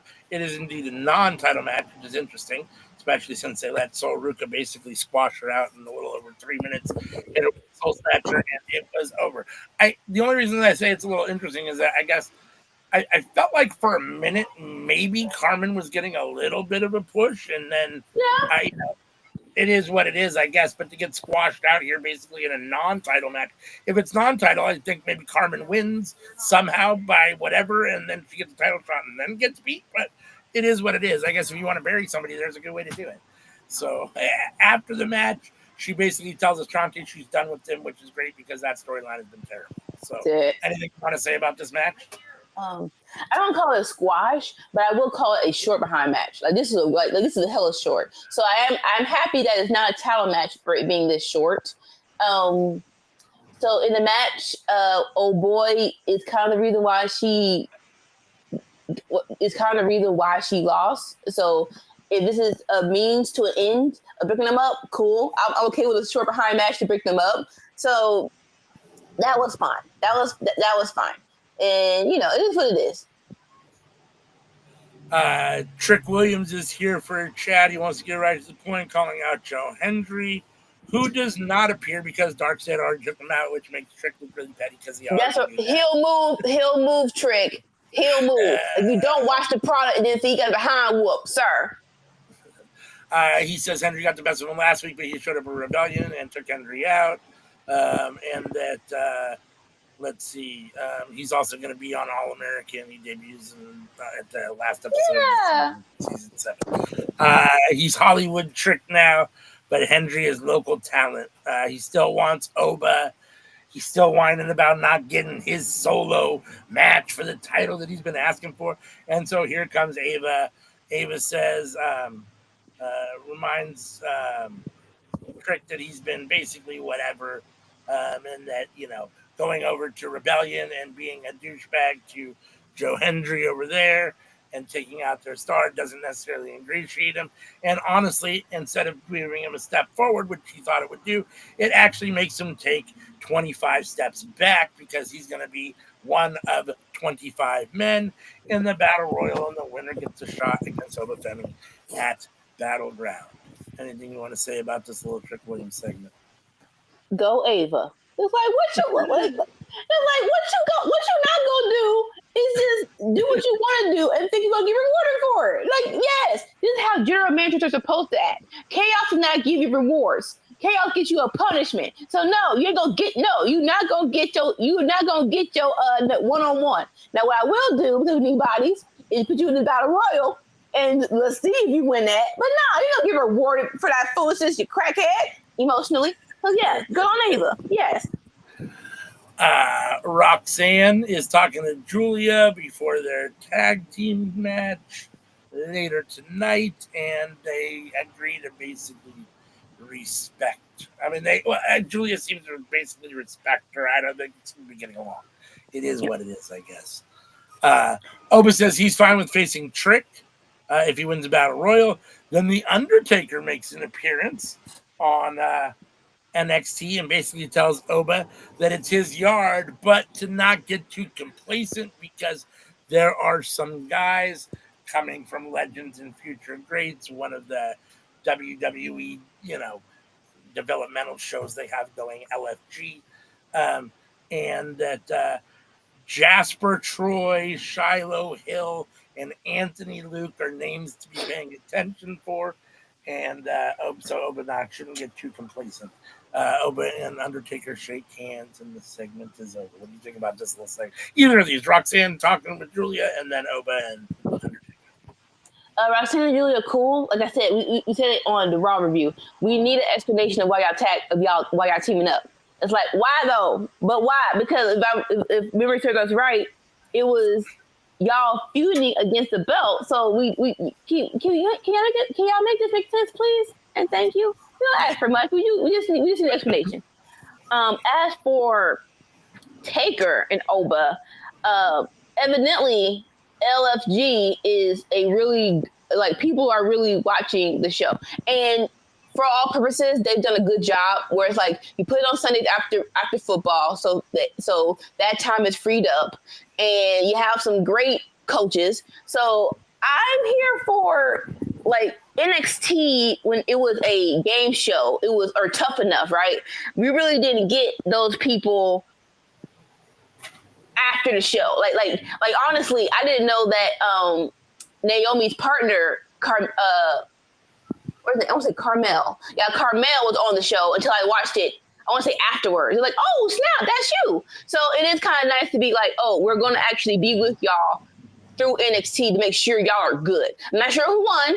it's still going, but it's kind of nice to be like, oh no, we actually believe in these people. We actually think they're that good. We're actually going to make sure they're good at NXT. Like, okay, cool.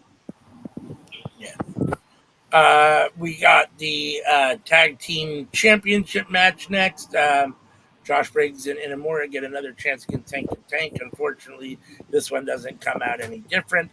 The only difference is in this situation, Inamura had picked up Hank to try to swing him, but he accidentally swung him into Briggs, taking out Josh Briggs, and then Josh Briggs and Inamura had a little bit of a little tete-a-tete afterwards. So, clearly I'm frustrated because I like Briggs and Inamura, and I don't like Hank and Tank particularly, and the idea that they have now beaten them twice and, whatever, retain it's still tag team champions. It is what it is.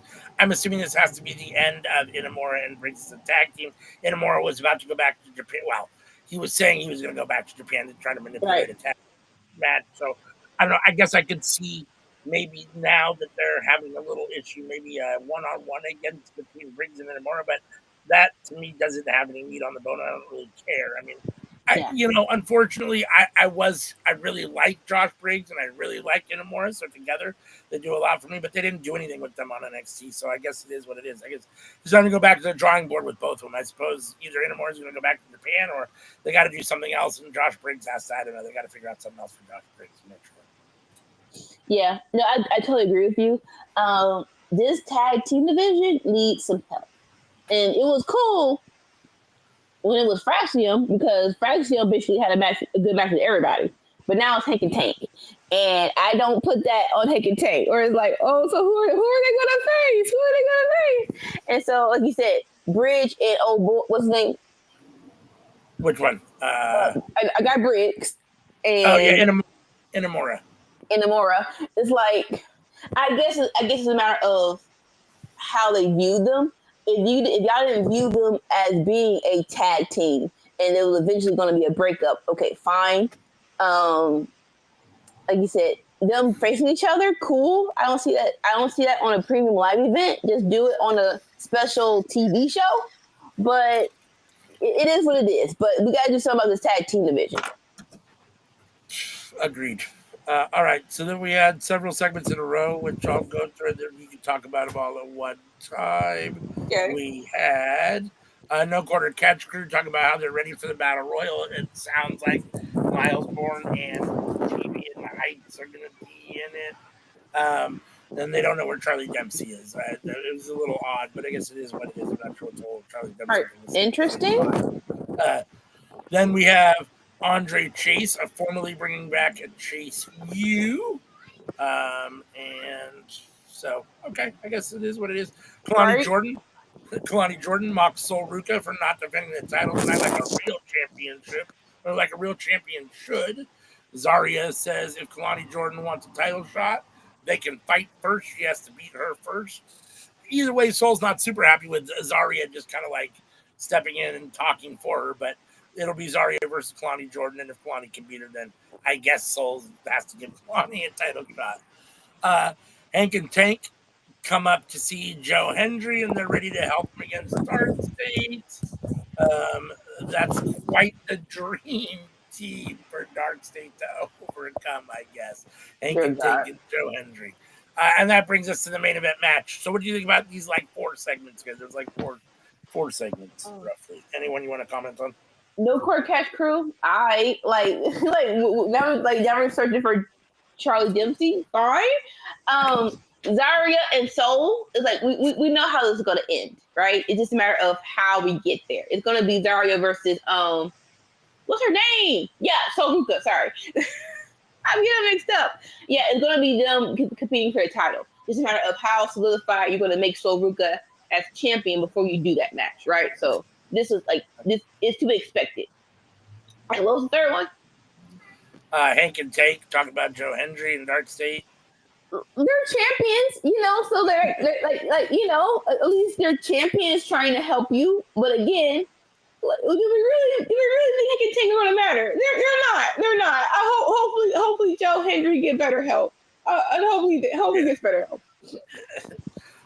So that brought us to the main event of the show, which is the tag team match between Roxanne Perez and Julia versus Jordan Grace and the visiting Io Sky, the OG, the NXT OG, and visiting Io Sky, or champion Io Sky, right? So, Right. as you would expect, it was a very solid match. Io hits the moonsault for the pin, and gets the win for her team on Roxanne Perez, which is fine. I don't necessarily want Julia taking the loss. If someone's going to take the loss between those two, I want it to be Roxanne. I don't know how, if Roxanne is officially going to the main roster, which they definitely haven't said yet, and Roxanne's not the only one that's been doing double duty at all on the main roster, so it is what it is. It could just be what it is. But we know that the Raw roster needs a lot of help as far as the women go. So I understand why they're using them there, all those things. If Roxanne's really going, taking a loss here and potentially what could be, I guess, maybe one of her final matches, maybe isn't necessarily the greatest look. But again, it is what it is. It is Jordan Grace and champion Io Sky. So, it's hard to argue with taking a loss or a pin from either of them, especially being pinned by the champion, is ever a bad thing per se. Or, isn't what might be expected. I mean, the idea that Roxanne Perez would get the win potentially over Io Sky in this situation doesn't make sense either. So, it came out basically the only way that I thought that it could. And I'm interested to see what they end up doing with these 4 women long term, both on NXT and on Raw. I'm kind of surprised that we haven't seen Jordan Grace really more on Raw yet, with the other women being kind of more on Raw. So I'm kind of curious to see what ends up becoming with that. But these 4 women are very interesting. They can all wrestle, and I thought the match was solid. I'm glad that, even though I still don't quite understand or think that I like Roxanne and Julia together, at least I don't have Cora Jade and Roxanne. Yeah, so. It's like, hey, we won't. If you get better, baby, go be a wrestler. But you weren't ready for this. You weren't ready for this. Julia and Roxanne being a tag team makes more sense, unfortunately. But yeah, no. I totally agree. Like I said, so we know that Evolution 2 is coming up. So this is why we're integrating the girls, right? And it is a matter of how you promote them before the pay-per-view comes up, right? Even though it's a tag team, I don't think that Io should lose, right? I don't think that Io should lose because you are the WWE Women's Champion. That means you're the best. And so I'm fine with them, even though Roxanne and Julia needs a win. Not sure how that looks, but they definitely need a win sooner or later. Now, ring-wise, like you said, this was great. Io and Jordan Grace was actually a great tag team. Like, you think it would be like ring rust or not smooth transition. Like, they're actually smooth. Actually did some good tag teams. So this was all fun. And these are like, this actually just promoted some of my biggest fantasies. Where it's like they already gave us a posting of Io versus Julia. And it's like, yeah, so that should happen sooner or later. Io versus Roxanne. It's like, yeah, that should happen sooner or later. And correct me if I'm wrong, I don't think we got Jordan Grace versus Julia just yet. I think Julia got hurt. So yes, do that. It's like, so any variation single wise of this match, I want. But them being a tag team was sufficient enough. Right? But yeah, this was great. I'm not mad at Io winning because she is your champion.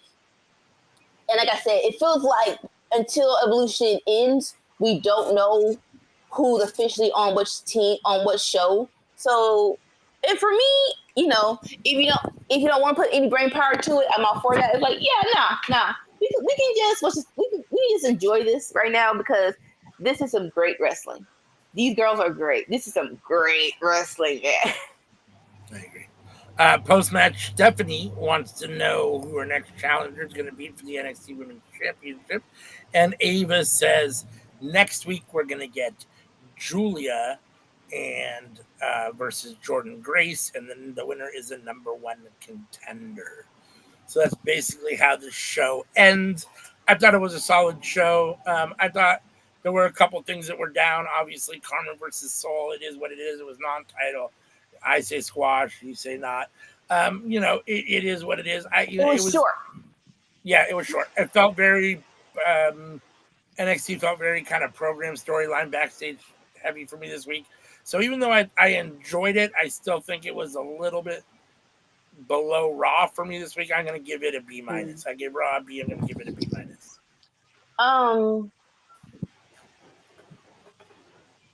I gave Raw a B minus. And this was a solid show. There was nothing egregiously stupid for me. It was just some low parts, right? It was just like, we could have done better with that time.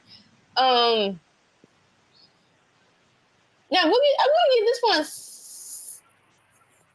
solid B. So you got it above Raw because you gave Raw B minus. So we're flipped at this point. We're split on. Yeah. So let's see. Let's get to Dynamite and see how that comes out. So we're moving on to AEW Dynamite from April of something. I want to say April 30th. Was it April 30th? It was April 30th. Yeah, April 30th. Right, the last day of April, and we start April something. It was the last week, definitely. But no. So we start off with a crazy 8-man tag. We start off with the Elite, the Young Bucks, and Okada with Ricochet versus Omega, McKnight. Who else on here? Briscoe, and it was one more. Hold on. It was Kevin Knight, Mark Briscoe, Omega, and Speedball Mike Bailey. Yeah, and Speedball Mike Bailey versus Okada, the Young Bucks, and Ricochet. Yep. And this was just a good house party. It really was. So, listen. Sometimes I just want to see crazy dudes do crazy things in the ring, and just have some fun with it. And there's no better way to start off the show than like this, in my opinion. So this was just plain good old fun. I'm just gonna say some stuff that happened. So, of course, Ricochet gets the ball chance, and so at one point in time, Nick Jackson leans back while Ricochet's behind him, and Ricochet's using his hair to this is how hair feels like. It's like, shut up, y'all are silly and dumb. Stop it right now.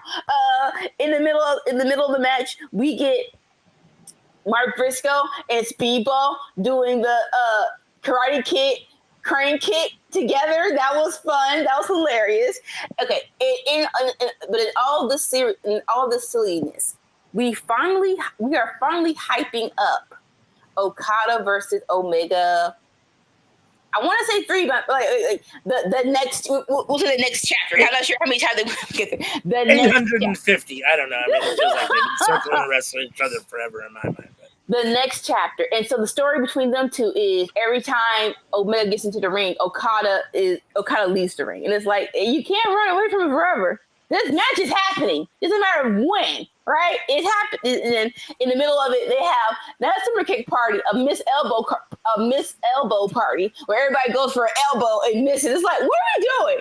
It feels like about 40 bucks stars. It's like, hey, we're gonna have a spot. We're all gonna do something stupid. Super kicks, no.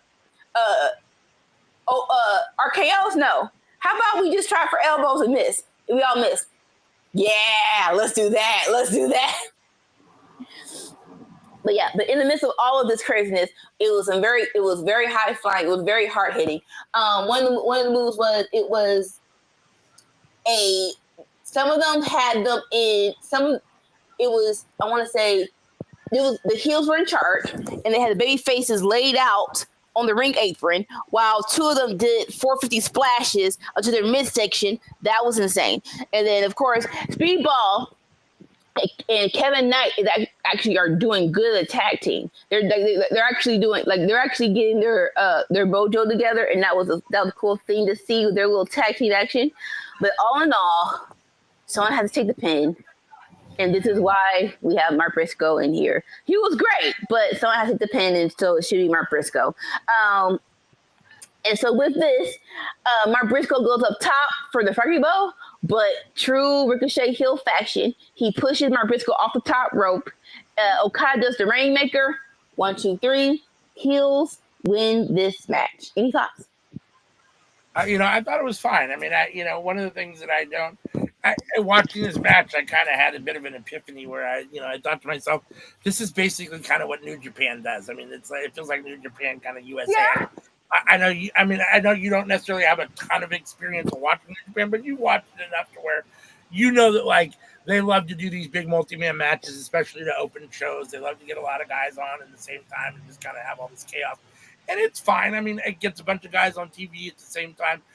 All these guys can wrestle. At the same time, those for me, especially when I watch New Japan, those tend to be the matches that I fast forward to or don't pay attention to as much because usually they have something else going on in the card that is actually the reason I'm there for it, and this is just kind of filler. In this situation, this isn't really like a pay-per-view situation where there's something else going on, i.e. G1 climax matches or Best of Super Junior matches. But it still has that same feel. And I'm not a big fan of it there. And honestly, I'm not necessarily a big fan of it here. I like the spots. The spots are cool. It's fun, but it's not necessarily my favorite kind of match. So it is what it is. I mean, it was fine. All right. And so next we have the Hurt Syndicate in backstage. They had a fan club singing their theme song. We hurt people. We hurt people. And MVP was like, it's funny? Well, you actually do it. And they hurt the people. I'm like, what? They're your fans. Of course, this is a little goofy and corny for grown behind men to be doing this, but they're doing this because they like you. So that was very unnecessary. We got to beat up the freaking fans like that. But either way, I digress. So after they beat up the fans, MVP is trying to still promote MJF in the group, more so to Bobby. He's like, come on, man, give him a chance. It ain't about trusting them. It ain't about being friends. It's just about getting this business done. And so it's like, whatever. And so, in a segment, anything else? It was fine for what it was. I mean, I'm getting a little. Not a little. I'm tired of this MJF Hurt Business or Hurt Syndicate stuff. And honestly, at this point, I need the Hurt Syndicate to do something different. They have those belts, and I know that they've kind of defended them, but the story definitely has not been anything to do with those belts as far as since they've had it. It's all been about MJF basically joining, and we've had the same segment now for 3 weeks essentially. So, it is what it is. Okay. Yeah, understandable. All right, next we have the Ops in a multi-man in a trios match. A bunch of lads that I don't know of, but one of them was your former. Nick Camarado's back though. Listen. Where's the purple hat? And so, if anyone's in the chat, tell me who Nick Camarado is. Like, Nick Camarado. I remember him from the factory. That right? The factory. Yeah, absolutely. Yes. Yeah. Okay. So it was one of them things where it's like, I wish he was definitely one of the people we wish could have done more. Could have what you call it? He could have better push, but we digress. But of course, the Ops should get the win. 1, 2, 3 in easy faction.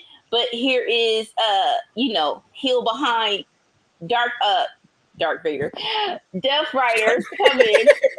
Listen, I'm tired. My throat hurts. I haven't touched this much in a minute. I'm tired of this. Darth Vader. Death Riders come in and attack the Ops. And I love this. I do love this. Where every time is Moxley versus Joe. Hey, I'm choking you out. I understand, but you don't understand this. I'm choking you out. But but being choked out got Shibata hurt, unfortunately. Joe goes to the ring to help out, but it's too late. They already ran off. And in true Joe fashion, Moxley. It's like, so you've been begging me to have a one-on-one match with you, but evidently you lied. You don't want me one-on-one. So how about this next? Like, is it spring break when they're doing this match? Like, what's it called? I'm not sure. Yeah, I don't remember what they actually. Beach break. Beach break. So breach break. He's like, so instead of doing this 1-on-1, how about we do it inside a steel cage? And it's like, I love you. Joe's still that dude. He's still that dude. I'm not sure. Like that has to be embodied in you. Where after all these years, you're still that dude. So they amped up the Andy with that match. I think they did the right job because I think now we know that the great John Moxley matches are stipulation matches. Basically, when you're trying to unalive somebody, death matches, no disqualification, still cage. So this makes sense, and it does makes it like okay, at least in the cage, it's going to definitely be a good match. Like I don't have any what you call it. What's the word? I don't have any doubts that they can have a good match, but just in case people are like, in the cage, yes. Now we're sold more. Any thoughts on this segment? I mean, I thought it was fine. I mean, luckily, finally there isn't somebody that you feel bad for kind of getting fed to somebody else like they fed these guys to the opposite, right? And you don't necessarily feel bad for somebody being a third wheel. I mean, these guys are what they are. So, this is definitely about the Death Riders versus the Ops and Mox versus Joe, which is fine. And Mox versus Joe is going to be amazing. I mean, in the steel cage, it should be insane. The prevailing thought was that, it was probably going to be Swerve at some point that took the title from Moxley. It really wouldn't surprise me if Joe gets the win. Again, I mean, I'm always on board for Joe as champion. I'm not necessarily. I do think that it feels a little bit like AEW's already in a bit of a recycling routine, and they've only been a company for like 5 years. I mean, Moxley's been champion 4 times. This will be Joe's second run if he actually gets it. So I just don't want to get too bogged down between the titles just being passed between the same guys. I want to see other guys get a shot. At the same time, Joe being champion is never bad. So, and I'm definitely here for Joe versus Moxley in the steel cage. Yeah, no. If nothing, this match is gonna be good. It's gonna be good. And so next up, we have a sit-down interview with Renee Paquette and Mercedes Moné about the Owen Hart Cup and how much this means to her. And it's crazy how some people are better backstage than live on a mat because it feels like what's the difference? What is the difference? I know the crowd is there, but it shouldn't be that much of a difference of how good someone talks, whether it's behind or the camera. But I digress. She did a good job with this segment. Any thoughts? Okay. No, I thought it was fine. I mean, I like Mercedes, and I thought the segment was good. Renee's a good interviewer, and Mercedes a good interviewee / promo. So I enjoyed it. Yeah. All right. So then fast forward, we have they show a video clip. So today we're having an exhibition match between Toni Storm and, do you know her name? Because I don't want to screw it up. Yamashita. Mashida. Thank you. Mashida. And so AEW is slowly learning their lesson where they're like, if we don't know these people, give us a video to tell us who these people are. They did it for Mashida, and it's like, thank you for the people in the back. And so we know what we're expecting. So good job, AEW, on the promo of Mashida. Then we get to the match between her and Toni Storm, and Mashida just basically beats up Toni Storm. It's like it literally like watching this match, I'm like, who trained you, Murder Grandpa? She literally, I'm not sure any of these were wrestling hits. Cause like every time she kicked Toni, it was like she was like, dang, like oh my god. Every time she punched her in the face, it's like, did she? I know Japanese strong style, but god dang, it really was like at the end of the match, Toni did get some offense, and then she finally hit Storm Zero for the 1, 2, 3. But it really did feel like, how did she win? Like real talk. How did she beat this chick? Because this chick was beating her behind the whole match, and she really didn't get much offense. Now I get she shouldn't lose, but if we're gonna do this, can she at least get some more offense? Because she got her behind whooped. She got her behind whooped. But Toni Storm should win. So that there's that's not a bad decision. Just like match wise, Toni needed more offense. But your thoughts on the match?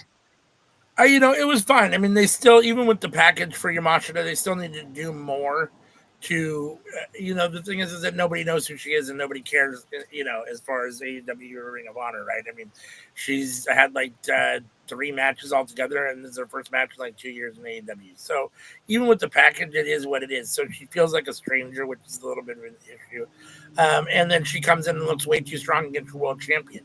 So all around, I didn't think it necessarily had the greatest look, but Toni Storm did get the win, and ultimately, this is another one of those situations where this is one where I do feel bad because I feel like Yamashita in this situation was the third wheel which was ultimately Monet and Storm, because Mercedes comes out here, afterwards, post match. So, yeah, it diminishes, Yamashita's importance in the whole thing. So, it is what it is. The match itself, I thought was fine. I did like that they gave her some offense, but way too much against the world champion. So, all right. So, side note, breaking the fourth wall. I didn't see the interview with Monet. That's why we kind of skimmed by it. But I'm watching it on YouTube right now. And so basically, what she was saying was how much the Owen Hart means to her. And her opponent, which is now Jamie Hayter, that match is going to be so good. And Monet was like, did you underestimate her? She's like, no, of course not. I am undefeated in AEW. That is impressive. But every time I walk into that ring, I make history. I take no one for granted. I be the best of the best. But come on. I'm fighting someone that looks like someone from a Scooby-Doo cartoon, and it's funny because it's true. It's funny because it's true. It's just like, our champion cannot look like that. That's why I have to win. It's like, it's funny, but it's true. So fast forward. Mercedes comes out and basically just jaw jacking with Toni Storm and saying the same thing. And like, basically, you're just solidifying that you the one that's gonna beat her. And she talks about Hayter again, and she's like, that chick isn't that chick isn't beating me. She can't help let's see. Like, double or nothing. I'm confident I'm gonna knock her out. And here comes the Hayter. And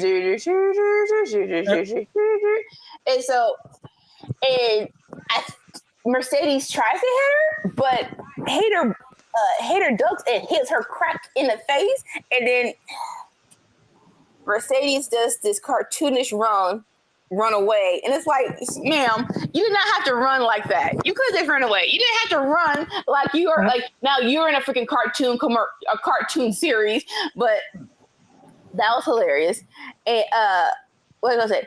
And so after that, they play Hayter's music, and Toni Storm starts doing this dance. It's like, you're just living in your head. But that's a fantastic way to live, because she starts doing this dance to Jamie Hayter's song, and she starts gyrating off the freaking floor. It's like, I know it has to end. She should not be champion for another year. But by God, can it be for 6 months? Because Toni Storm's fantastic. Any thoughts on this segment? I mean, it was fun for what it was. I mean, I like seeing Jamie Hayter, come out and be aggressive. I'm not totally sure that they've given her the strongest booking up to this point since she's been back. She came back, then she left for a very short period of time. It felt like a week or two, and then she came back, and she's come back. I'm seeing it as a second time almost. They've been a little bit more aggressive with her. She's been a little bit more aggressive. I liked it a little bit more than that first kind of when she came back from the long break. So, her versus Mercedes is going to be very good. Whoever the winner comes out is going to be very good against Toni Storm. And Toni Storm, I don't know what she was doing in the ring. It was bizarre to me, but I laughed nonetheless. So Toni Storm she's nothing if not entertaining. So hilarious. All right, and so now we have the Hurt Syndicate segment of thumbs up, thumbs down, MJF. And MVP was like, you know how this goes. MJF comes out, and he's just like, all right, let's do this. Thumbs up from MVP, thumbs up from Shelton, and Bobby's like, come on, Bob, make the right decision, come on. Thumbs down. And then like MJF, rightfully so, gets pissed off. He's like, what else do you want? Like, what else do you want? I've given you women. I've given you cars. I help can be victorious in matches. So how about what if you want? Oh, you know what? I got it. How about a nice little box of road game? Your ball, and so I love this. So he calls Bob a ball, and you can and you it's like the like this is the moment where you knew he effed up, where you saw MVP and Schultz just turn around like you just had to go one step too far, and basically Bobby Lashley hems up MVP in the corner, and Bobby hems up MJF in the corner. MJF's crying like for his mom. He's like, my tail, get him. I'm sorry, my tail, get him. He's like, why am I supposed? I don't understand what you don't understand. Yes, you got your motion got the better of you. But did you think I was gonna stop him if this happened? And so off mic, Bobby was like, you want to impress me? Then hurt someone. And he finally let go of MJF. MJF is in the corner just like, it's kayfabe, but it really just felt like, did he pee on himself? It really just felt like he was that scared. Like, I know in the heat of the excitement, you don't know how to control your body.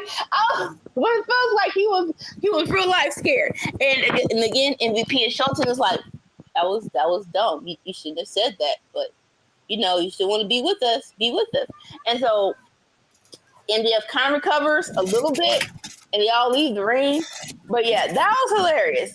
It's like, because usually, like the last time someone got hemmed up, they were dorks, right? But more so seeing MJF get hemmed up, it's like, oh shoot, like he's actually scared. So good segment. My hat in the ring. All this should lead to not only MJF joining the group, but Cedric Alexander coming back. So it'll be great if the person he hurts is Cedric Alexander. It's like, oh, you want me to hurt someone? How about I hurt your boy? And it's like, I'm not sure how that helps the situation, but it feels like MJF is like, I'm tired of y'all. I'm not going to, like, he got a plan in place. But how do you feel about this segment? Dumb. I'm tired of it. It's like the fourth week. It's like the fourth week in a row we've had exactly the same segment, essentially. So, I mean, I guess finally Bob decides to say something and says, hurt somebody. I don't know. I'm not here for it at this point. I mean, I'm done. I don't really care what they do at this point. I need more from the Hurts and to get away from MJF. I need them to defend their titles, and if they're going to bring Cedric back, just bring him back. Like they're definitely trying to prolong this to Double or Nothing. You can definitely see that. And I think we talked about this last week. They should have had a segment before they did this again.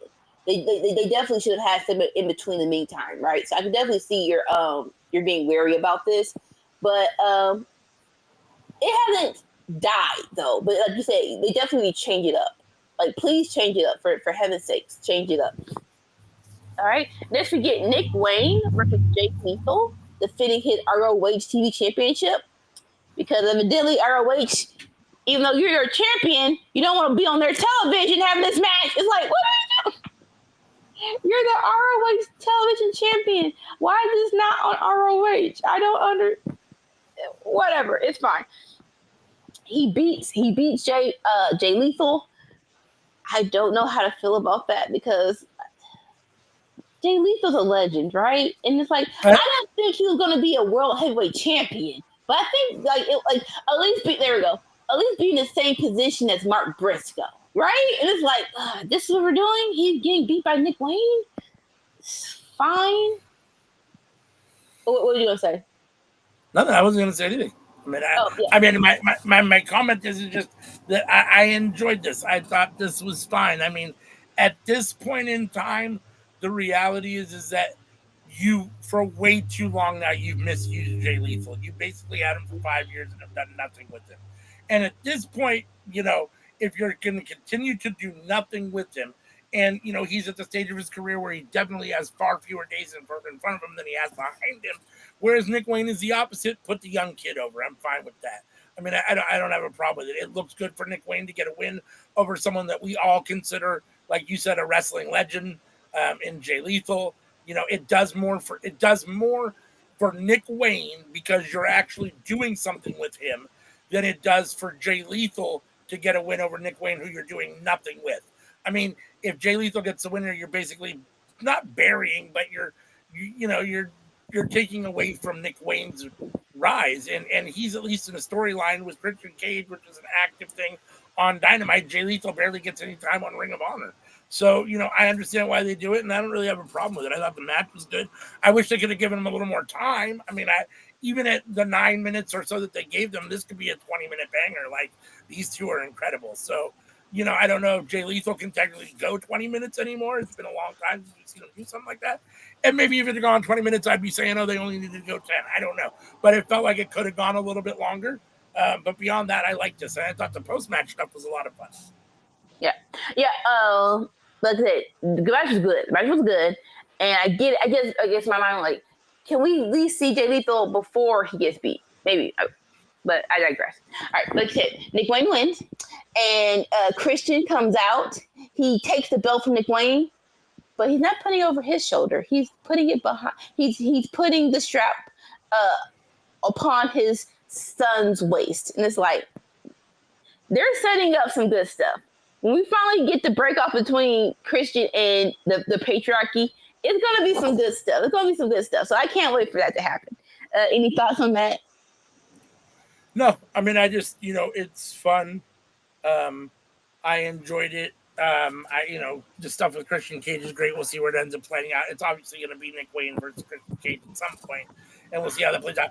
If indeed he can come back and he's healthy and cleared at some point, I'm assuming that will be when Luchasaurus comes back and helps defend, or Killswitch comes back and potentially helps defend Nick Wayne, and maybe they expel Christian from that group. I don't know what that group looks like after that, but I mean, I'm here for a feud between Nick and Christian for a little bit, and then ultimately, some sort of, even though I'm not a big Copeland fan, I'm here for some sort of reuniting between Edge and Christian and seeing them as a tag team one more time. So that's definitely where we're leading to. So I can't wait for that. I can't. And so now it's time for the main event, our last semifinals of Hangman versus Cal Fletcher. Who goes to Double or Nothing to face Ospreay? This is like, if you had any doubts, don't know why, because these two are one of the greats in the ring, and Cal Fletcher is finally in his bag as a heel. Like it's like he finally found his zone, and I'm here for it. I am. So the match starts, and it's just crazy. Like Heyman actually threw Cal Fletcher into the barricade and actually opened his back up a little bit. Like, what did you hit? Start that. Got it. But that didn't stop nothing. They just went both. They went from bout for bout. It was for a brain buster. Heyman went for a buckshot, but got distracted, and so freaking Cal Fletcher kicks him in the dick and goes for the brain buster. And 1, 2, kick out. Like, oh shoot. Because everybody was like, it's good when there's a good percentage of, you really don't know who's gonna win, right? I put 65 on Hangman because that's just, I don't think you should run back Cal versus Ospreay just yet. But it wasn't like it was 75 or 80. Like Cal had a good chance. So that little near counter kind of was like, everybody popped like, oh snap. But then Heyman does a buckshot from the corner of the top rope. And then he goes out to the other side, another buckshot. 1, 2, 3. Hangman advances. You're getting Hangman versus Ospreay at Double or Nothing. Yes, freaking please. That will be so freaking good. Your thoughts? No, I mean, I love this. I thought this was great. I mean, this is all the reasons that I love AEW. I'm not necessarily always the hottest on Hangman, and it is what it is. But in the ring, he can get the job done. And when you put him in the ring against a guy like Kyle Fletcher, who's proven that he can go with the best of the best at the moment. And like you said, he's in his heel bag, so he's fun to watch in that regard. And even though he's young, he's learning really, really quick. And he's really, really good. So this was a solid main event. The Owen Hart Cup has become extremely enjoyable. They've done a good job. Yeah. Quietly, AEW has done a good job of having some really solid tournaments between this and Collision, the C2, whatever you want to call it, tournament that they usually have. I mean, they've got a couple nice tournaments now, and this for a final is a very good, or this for a semifinal is a very good final. And Hangman versus Ospreay is going to be amazing. I mean, Will doesn't have bad matches. I'm assuming that Will Ospreay gets the win because I think it's time for him probably to be world champion. But we'll see how that plays out. Everyone says the AEW story is the Hangman Page story. So maybe Hangman Page needs another run with the belt. I don't necessarily buy that, but it is what it is. But I thought it was a solid main event, solid show. I wasn't necessarily the biggest fan of just that. I'm not necessarily the biggest fan of just throwing a bunch of guys in the ring together. That being said, I understand why the first match, the opening match, happened the way it is. They're not really just throwing guys in together. There is actually a storyline there. And there's so much good talent in the ring that the match itself is phenomenal and the spots are great. So for me, I thought this was an A show. The only problem that I had with this was my personal feelings on the Bobby Lashley MJF stuff. But I think those are just my personal feelings on it. I think overall, I think people are still feel like it's working, and it's not egregious. It just isn't working for me. So for me, I thought this was a solid A show. Yeah, we're in the same boat. It's B+ or A- for me. It's like there's nothing egregious. I enjoyed everything. So yeah, A. It's an A. So again, as usual, it seems like through the 28 episodes that has been a winner's circle so far, AEW has definitely dominated. Dynamite has dominated that winner's circle. Not always, but it's definitely in there. They've gotten the most wins. And they've won more than they've lost. So, so like I said at the beginning of the show, make sure there will be a new winner's circle format next week. We will be here though. We will be doing something. I promise we'll be reviewing something. So make sure and tune in. Hey, you want to, if you like unpredictability, tune in and see what we're here to do next week. So, but we will be back for Winner's Circle next week for sure. It'll just be in a little bit different format. In the meantime, I'll do a little house cleaning and then we'll get out of here. Make sure and tune in every Tuesday for the Cookout, where we all come together and talk about what's cooking up in the world of professional wrestling. 7:30 p.m. Pacific, 10:30 p.m. Eastern, every Tuesday night. Friday night fights, where Sammy, Joe, and Anika watch SmackDown starting at 5 p.m. Pacific, 8 p.m. Eastern in real time and give you their reactions and opinions to the show as it takes place. And then Winner's Circle, which we've discussed a lot today, will be, or join us every Saturday, 7 a.m. Pacific, 10 a.m. Eastern. There will be a slight change next week, but we will be here. So, and then let's see, if you scan this QR code, that QR code will take you to Linktree, and from Linktree you can get to all of our social media from one place, and you can see on the screen where we all the social media places that we have accounts and that we love to interact with you guys on. So come check us out on all those social media platforms. If you want to, wrong button. Hold on. If you want to listen to the audio version of the Cookout podcast, you can get the audio version on these podcast platforms if you don't have time to sit and actually watch the Cookout podcast. I believe in the backgrounds, Dolores, our fearless producer back there, is working on getting a game night between us and another channel. Under the Ring. It's called Under the Ring. Yeah. So we, as workhorse, Sammy, Joe, and Anika are amazing when it comes to trivia stuff. CM's very good too. I'm always the weakest link, so we always say we're always happy to have a challenge. So we look forward to maybe doing that here in the next few weeks on the Cookout. So make sure and join us always on the Cookout for that. We always do fun stuff there. So unless you got anything else to say, we can cut out the lights and get up out of here for today. Peace. Bye.